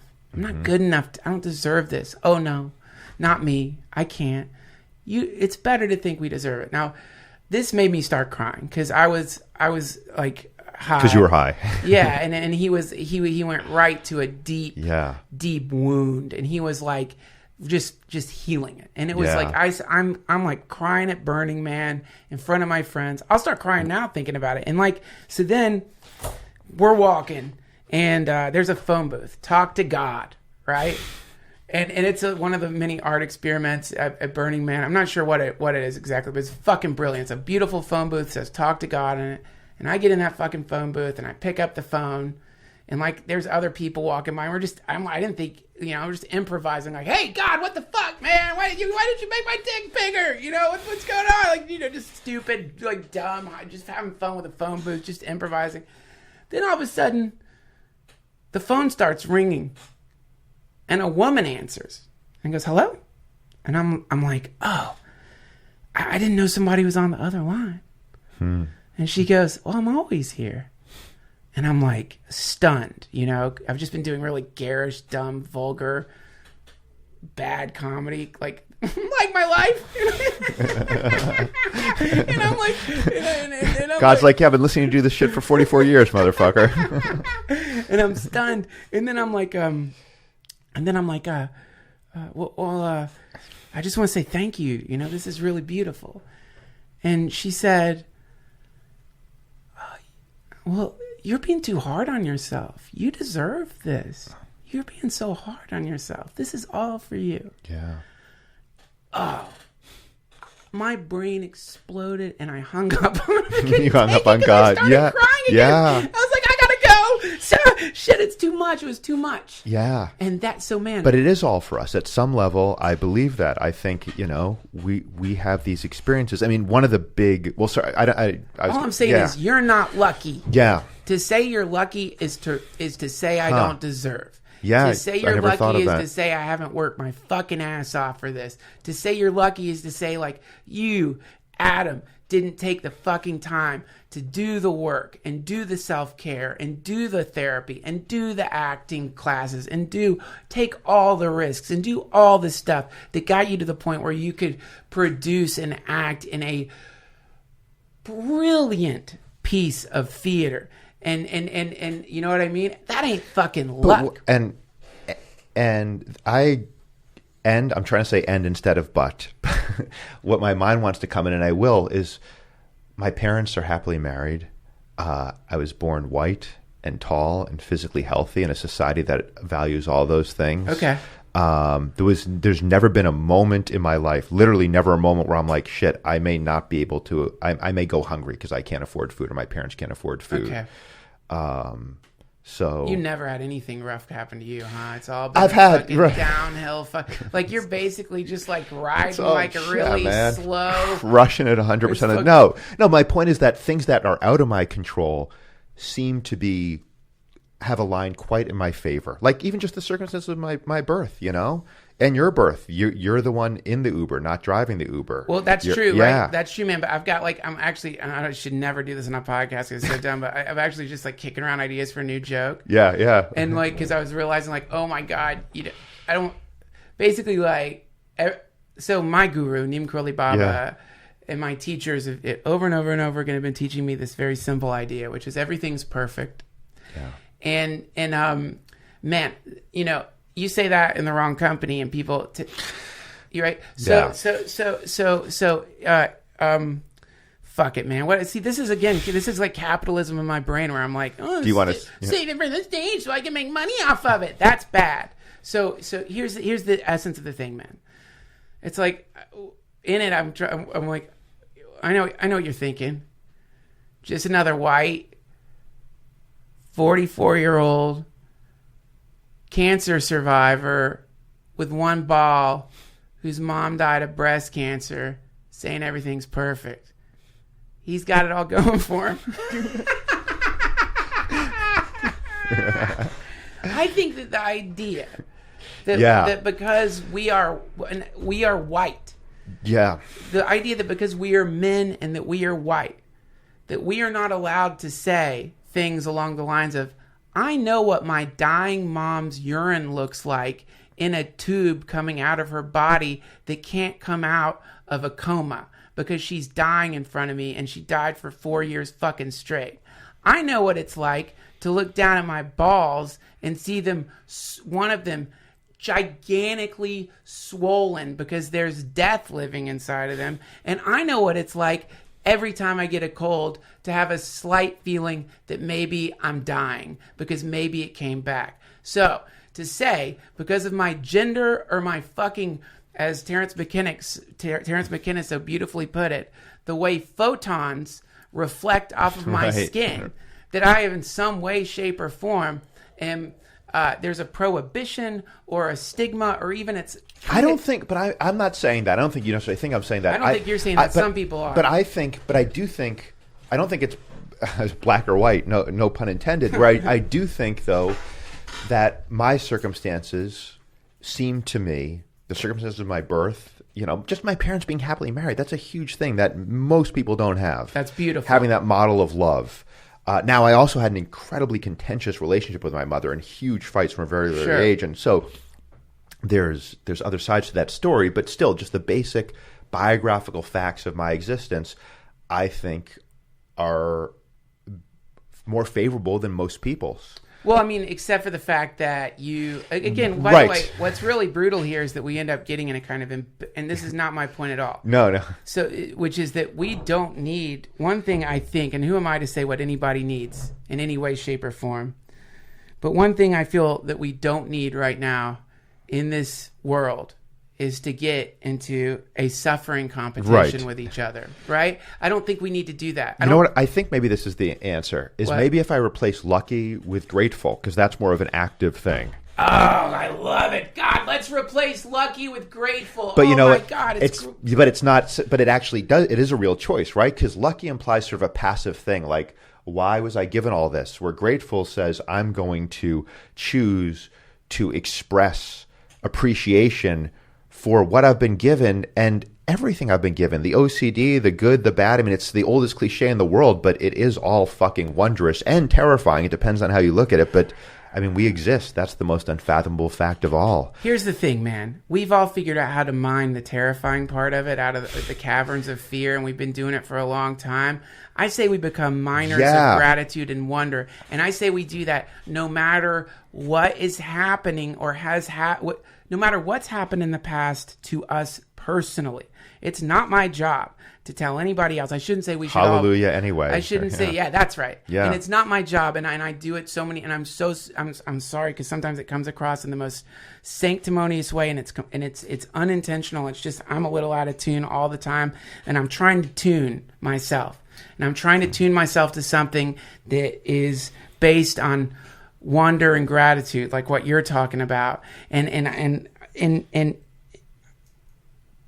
I'm not ashamed of the fact that there have been times in my life when I've been really out of tune, and I'm not mad at my parents anymore because they were out of tune, and I'm not mad at my grandparents because of whatever they may have done, and I'm not, and as much as possible, I'm trying not to be mad, and I'm trying not to hate. Yeah.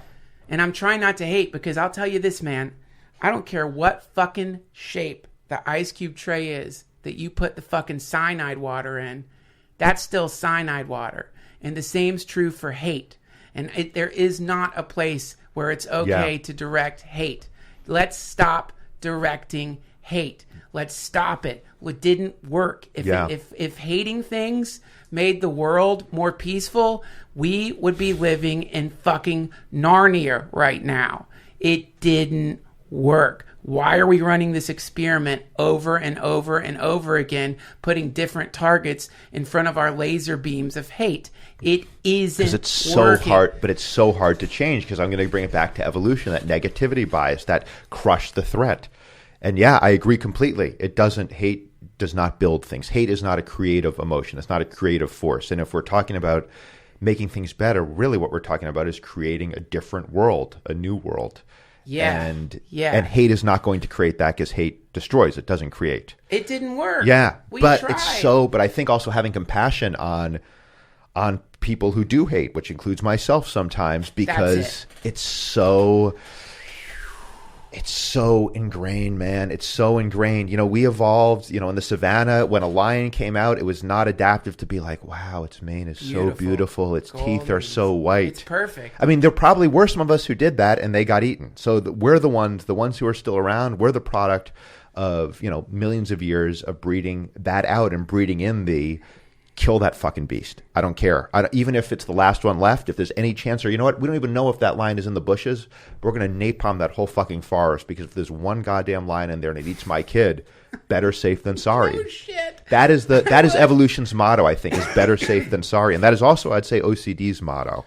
And maybe depression's too, is, protect And fascism's motto. Yeah. And this is why, I mean, why did George Bush get reelected? I would say Osama bin Laden. You know, fear causes people to, all right, well, let's stick with the known, you know, there's big money in fear, man. Yeah. Big money in fear. So I'm with you, man.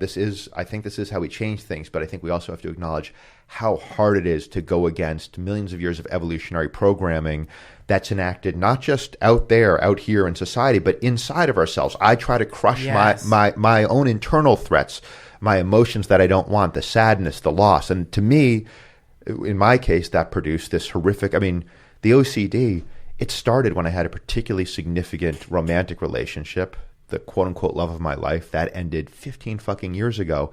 I had a lot of anxiety before then. Yeah. I'd been hospitalized twice at 18 for kind of just couldn't keep my shit together. But you've had it easy, man. I've had it easy. You've had it easy, except for the getting hospitalized twice when you were. The distinction I'm making, though, and I think is I do feel like I mean, maybe it's an immaterial distinction. I do feel like, I guess this is what I'd say. I think on the balance, I would rather be born with two loving parents than with, you know, an alcoholic, violent father who beats the mother. So in some ways, I guess it's, maybe I'm oversimplifying to say I'm lucky, but there have been. I know many people. Yeah. Many people who've had alcoholic, violent fathers, and they haven't been to a mental hospital yet. Yeah. So I'm not sure that like using your parents' stable marriage as some kind of example of how you've had it easy is not easy. I don't think I've had it easy. Easier than some. Well, I mean, shit. I think circumstances have been kind to me. I just know that whenever I get caught up in this kind of suffering, no, this is helpful. When I get caught up in suffering Olympics, you know what I mean? Where when I know generally there's and I really, man, again, like I gotta keep fucking hammering this home, man. I am so sorry when I seem sanctimonious or preach or anything. I'm so sorry. No, I'm open. I'm open to it. I'm talking to a lot of it is like this is my own shit. Yeah, I look at it and I try to sing to myself to calm myself down a little bit and like. But we all have the same shit. I really believe that at a lot of levels. So I want to hear it. I just know that if I find myself generally contemplating the fact that my suffering is exceeded by other people's suffering, then usually the situation that I'm in is not a great situation, right? I'm just trying to figure out a way to reduce the horror of the situation by thinking, well, you know, probably in some part of the world right now, someone's giving birth to a baby right into a hyena's mouth. So, you know, at least that wasn't a baby that got born into a hyena's mouth. That would have sucked, you know? So, but I think, and again, what we're doing here, just to draw it all back in is comparison. Yeah. Right? So now what's happening is I'm going to compare myself to you. You're going to compare yourself to somebody else. And somewhere in the midst of all that comparison, we can see some of the byproducts of comparison, what happens. Here's what you get from comparison. Yeah. Here's what you get. You get fucking Miss America. You get American Idol. You get Hitler. And you get fucking Hitler. Right, yeah. You get fucking people walking around burning crosses and fucking KKK hats who are saying that there is a genetic difference between people with black skin and white skin. And because of this, we should do this thing, that thing, or another fucking thing. And it's not a good look, to put it offensively lightly. Yes. It's not a good look for our species, right? That's all. So it's I'm with you on that. So like one thing I try to do is like, instead of doing my tendency, which is to want to tell other people how to fucking live, because it's way easier to tell other people how to live than to tell myself how to live, is I'd try to draw it back to me, which is like, I'm telling Adam maybe he shouldn't compare himself to other people and get into a suffering Olympics. Well, maybe I'm going to try to do that myself. I'm going to see if I can do that a little bit more. Is like, stop comparing myself to other people, either in one way, which is like, man, fuck, other people have it worse than me, so you know the way I feel is okay, or in the other way, which is other people have it worse than me, so I should feel guilty. Right? Why the fuck can't I get my shit together? Or I should feel guilty. I wasn't born into a hyena's mouth. Right? Yeah. No, and it definitely can have that effect. And I like the idea of substituting gratitude. And it's cheesy, but I mean, my phone every 3 hours, my little gratitude alarm goes off. And, you know, I ignored it for a while, and then I hit this rough patch about a week and a half ago with just really kind of just dark obsessing. And I'm like, all right, I can't afford to ignore this thing, because that's one way to connect to something beyond myself. Yes. Yeah. I mean, gratitude is, it's just kind of a quick little, okay, oh yeah, there's... God, it's brilliant. There's this. That's it. There's this, and I'm pointing to my head. There's this, but then there's this.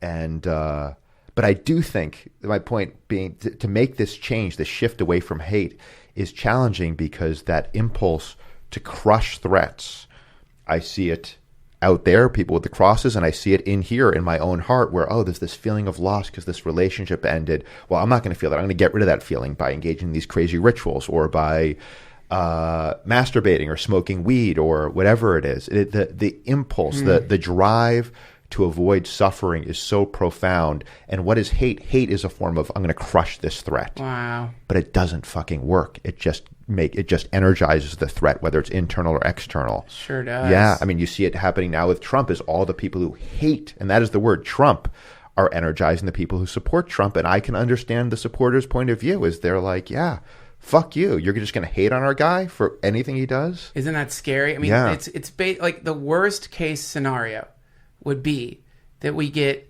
some version of Elon Musk, but it's not for solar energy, it's for hate. The worst case scenario for our species would be that somebody figures out a way to come up with a solar panel that turns hate into money. And holy fucking shit, man. People are figuring that out right now, and they're figuring it out on both sides of the fence. And so a lot of them don't even know that they're doing it. And it's like, I mean, in terms of the social media thing, in terms of tuning to, oh yeah, I get this many retweets when I say something nasty about Trump or about Obama or about Jay-Z or whoever, or myself. Yeah. You know, so it's like, so the again, man, it's like what you're saying is like, yep, it's true, and it's right. The polemics and the polarization is not gonna, I don't think it's not gonna really work if your idea is you want to see a president that isn't Donald Trump. I don't know for sure. Maybe if I'm wrong, fuck. Well, I was fucking wrong. I was a little pacifist, naive pussy, and I was fucking wrong. Fucking hate me till the end of fucking time. I'm just saying, as we're looking back in history at strategies. Yeah, no, I agree with you here. Yeah, that work and don't work. I've noticed that hate-based strategies tend to, in the short term, produce a lot of violent results, and in the long term, lead to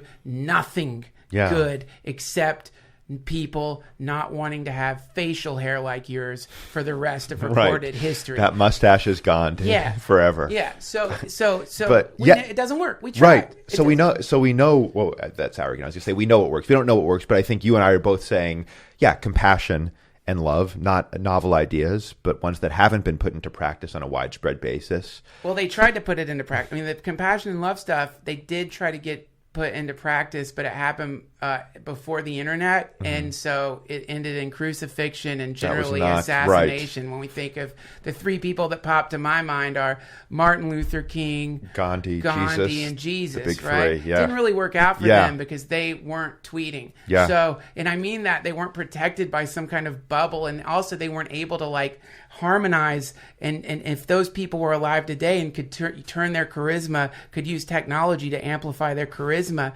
and their message of love, nonviolence, tolerance, kindness. The Bible went viral. The Bible went viral. That was but the Bible is not necessarily Jesus. There's very little Jesus in the Bible. And also the Bible got filtered through a lot of different filters. Yeah. Right. And it's been over a lot. I'm saying right the now, actual truth. Yeah. The gospel, literally gospel truth coming down directly to the masses through good news. Yeah. The good news. The good news. We got to start spreading the good news. And I'll tell you, that's not Fox News, and that's not CNN, and that's not Drudge Report, and that's not Huffington Post. In fact, if anybody called Fox News or CNN or any of the main or not so main news outlets good news, they'd be out of their fucking minds. So if you want to really get tripped out, if you really want to talk about the Antichrist, if the gospel is the good news, then you could even say that the news comes from the Antichrist, in the sense that it is spreading a message of bad news. And I think it all comes down to asking ourselves, are we telling ourselves good news or bad news on a daily basis? Am I telling myself when I wake up in the morning, this is a beautiful fucking universe. I'm lucky to be alive. I can't believe I got to be born in this body that can walk and talk and smell flowers and have friends. Holy fucking shit, I did it. Or am I waking up in the morning and I'm looking at myself and thinking, man, I fucking suck. I had it easy. I fucking suck. I can't believe all the fucking bad decisions I made. I'm a dirty fucking piece of shit, man. I really fucking suck. Look how fat I'm getting. Look at my receding hairline. Oh fuck, my breath smells weird. I need to get my fucking gums, whatever it's called, denatured or drilled into, man. And fuck, I hope I'm not drinking too much. I hope I'm not talking too much. Hope I'm not too this. Hope I'm not too that. Why didn't I learn to play guitar? And then the next thing you know, I have become the Antichrist, in the sense that everything I'm doing is not the good news. And then I start spreading. You're vibrating at that frequency. Yeah, and now I'm spreading bad news. And I think, though, we also have to acknowledge that this kind of circles back to, well, then just fucking stop doing it, man. And it's not that easy. So I think we have these tendencies. I think evolution has bequeathed us these tendencies to see negativity, to see fear, that were very adaptive for most of our history as a species. But now, at least in this country where there's not mortal threats around every corner, there aren't giant eagles circling overhead and tigers in the jungle, that impulse, we now turn it towards things. We basically find threats. And autoimmune disorder. And within ourselves too. And so I think it's acknowledging that is there, but also I do believe in free will. And it is an absolute leap of faith, it's who fucking knows. But I choose to believe in free will just because everything kind of unravels if you don't, and it feels to me like I have free will. So I believe that even with those tendencies and those impulses and predilections, we can make a different choice. And it doesn't have to be lying to ourselves. Yeah, African Americans are getting shot by cops. Bombs are being dropped on babies. That is part of the story that's going on right now.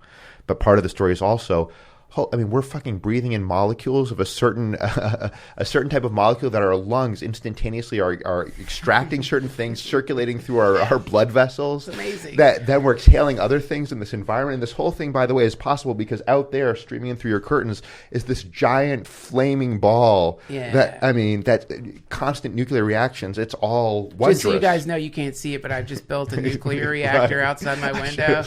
It's annoying. I should have told you in advance. We're getting the angels are getting singed, unfortunately, by the sad to watch them catch on fire. Yeah, but that's what the thing's there for. It's basically it's like one of those fucking bug zappers for angels. Right. But yeah, man, I love what you're saying, because like what I tend to do is like I veer on more towards an unrealistic kind of like quick answer to things. We need to kind of live ourselves. Yeah. And I think you're right, man. Because then it becomes, sorry to interrupt, because I think if you do that, then it becomes another form of turning it around yourself. Well, why can't I love myself? Right. Why can't we just choose compassion? You're right. You're working against there's a huge load of evolutionary legacy that's on all of our backs. Right. We do have free will. I really believe that, but we are carrying 50 million years of evolution with us. But we can start taking baby steps, right? And even big steps, because that's one of the amazing things about humans. I mean, look at fucking Gandhi. Look how much, he paid for it. Martin Luther King, Jesus paid for it. But look how much these individual humans, Martin Luther King, I'm pretty sure he's younger than both of us when he was assassinated. I'm almost certain. Guaranteed. Yeah. And when you say that, it makes me realize something incredibly depressing, which is that most great people who've been assassinated were younger than me. And now we can use that to feel bad about ourselves. Yeah. Abraham Lincoln was younger than us. Was he? I think he was around our age. I think he's around our age. So there's still hope. Yeah, there's still hope. There's still hope. But and you let the beard grow a little bit longer, man. I feel like you're you can be following in his footsteps. Oh my God! You know what? I don't want No, but just to finish the point, though, please, I think thank you. Individuals can absolutely affect massive, massive change, and I think this sounds like just a fucking hallmark. I think all of us have that potential. That to me is one of the amazing things. When I read that or mangled that George Saunders passage earlier in the podcast, 7,000 years ago, before he solved all the world's problems, part of why I got goosebumps is because Saunders and great artists, great comics, Richard Pryor, great movies, music.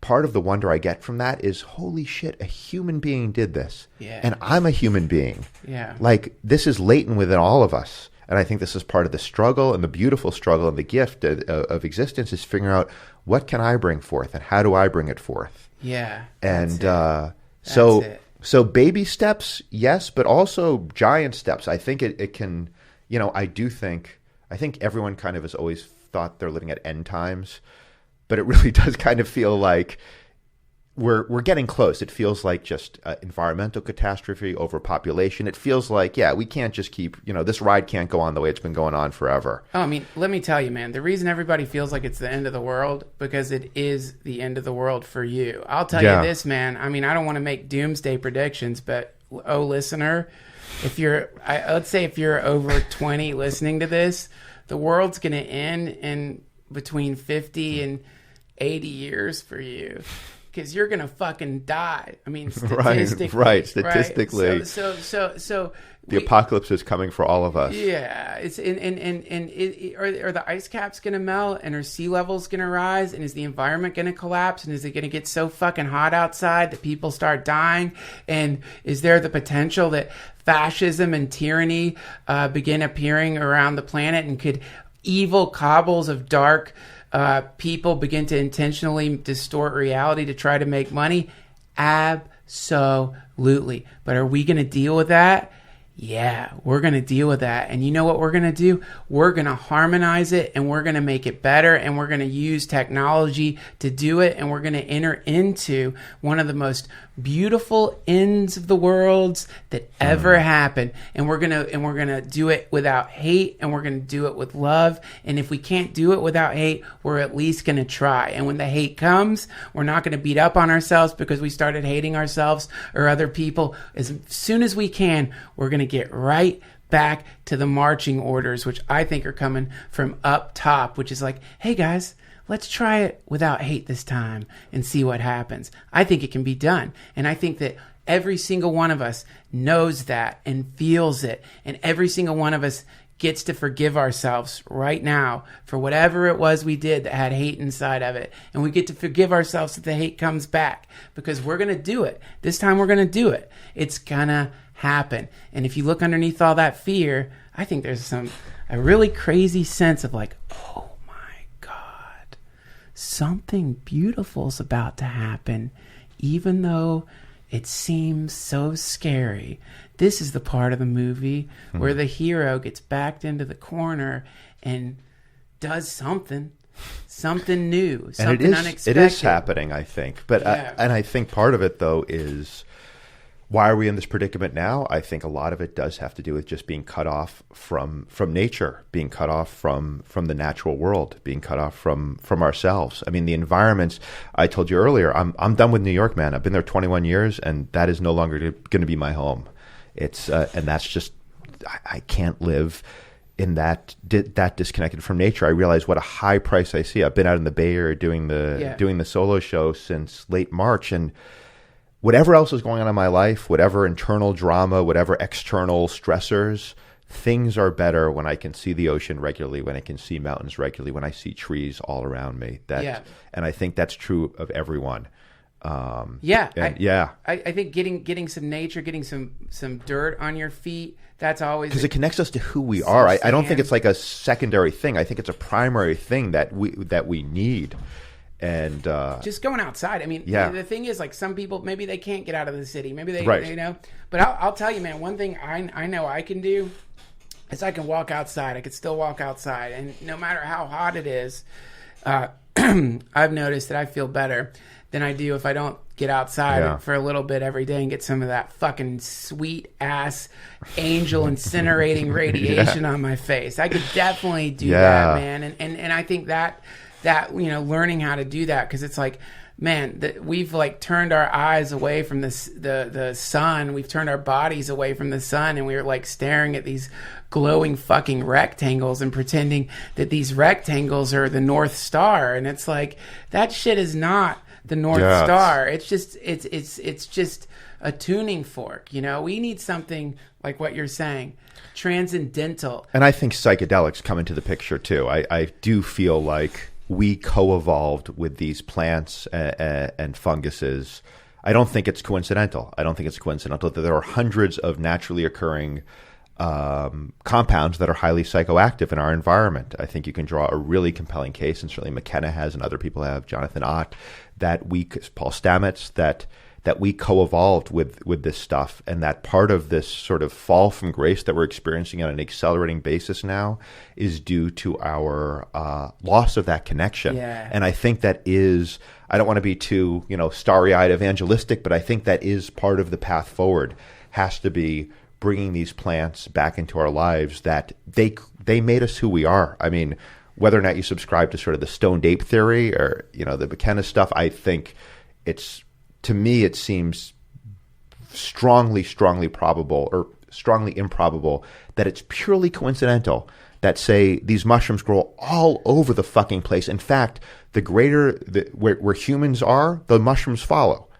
And these mushrooms catalyze a certain change in consciousness that has certain long-term evolutionary value, community, connection, and I think part of, this was the sacrament that I think religions were based on originally.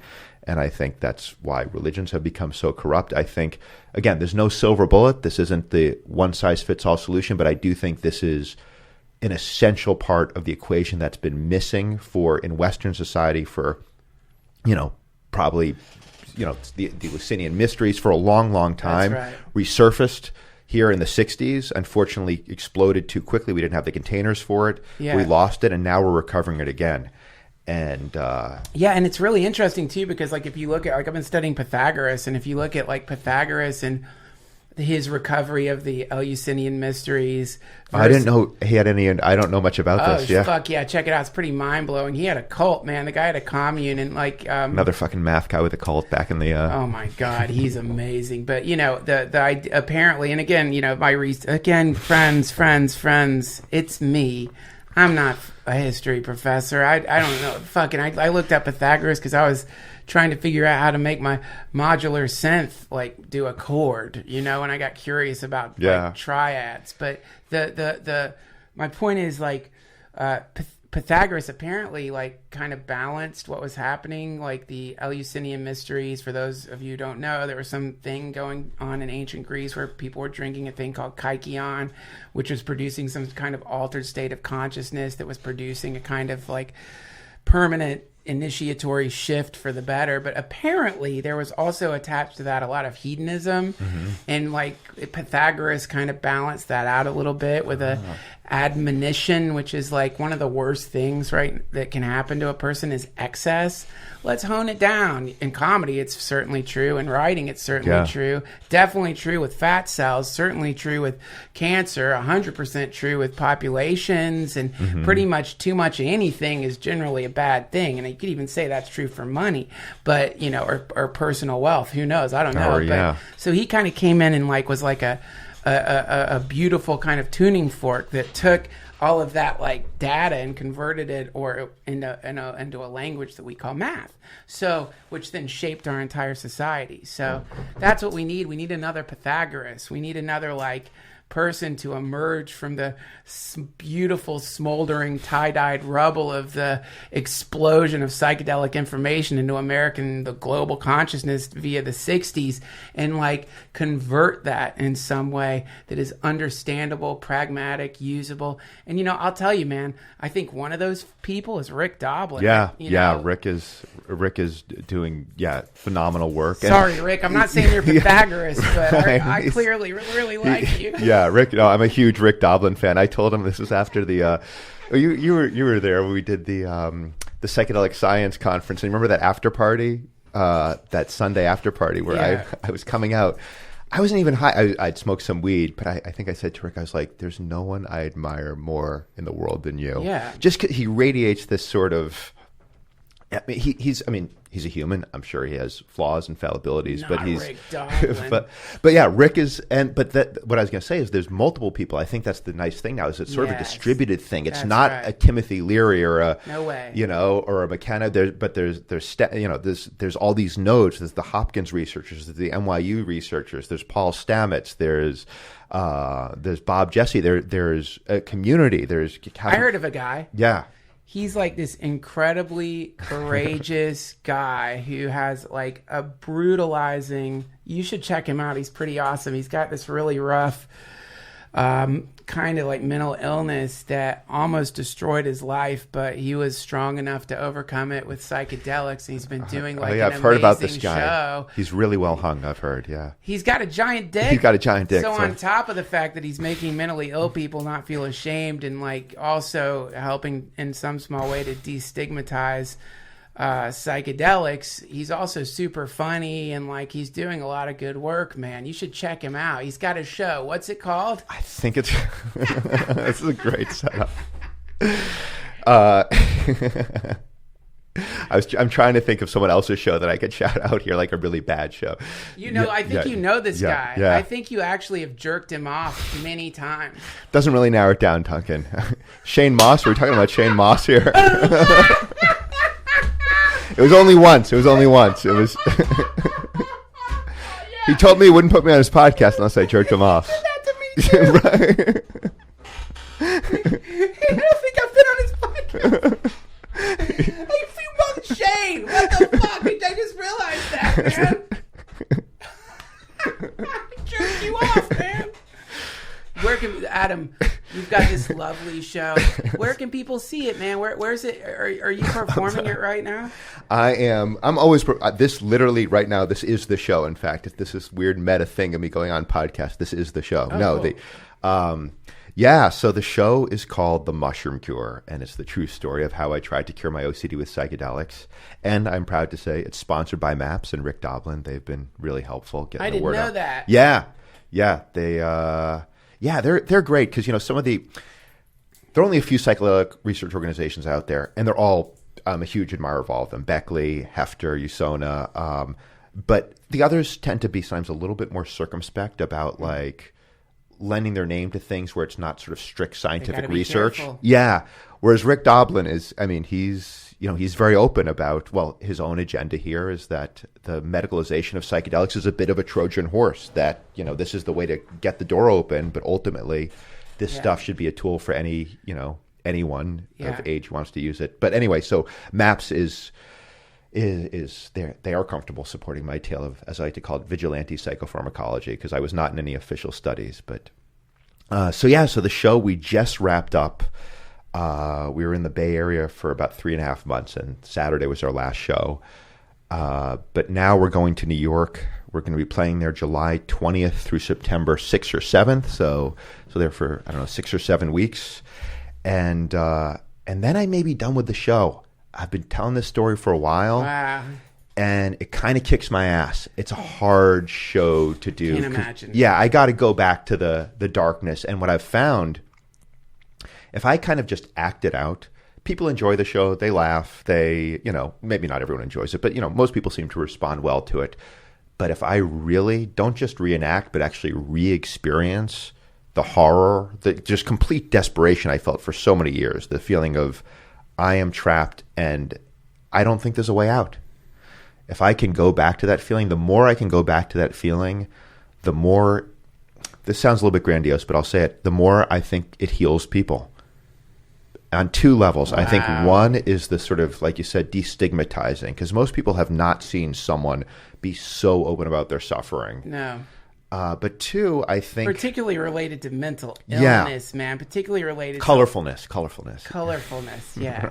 Chromatic diversions. Yeah, sure. Yeah.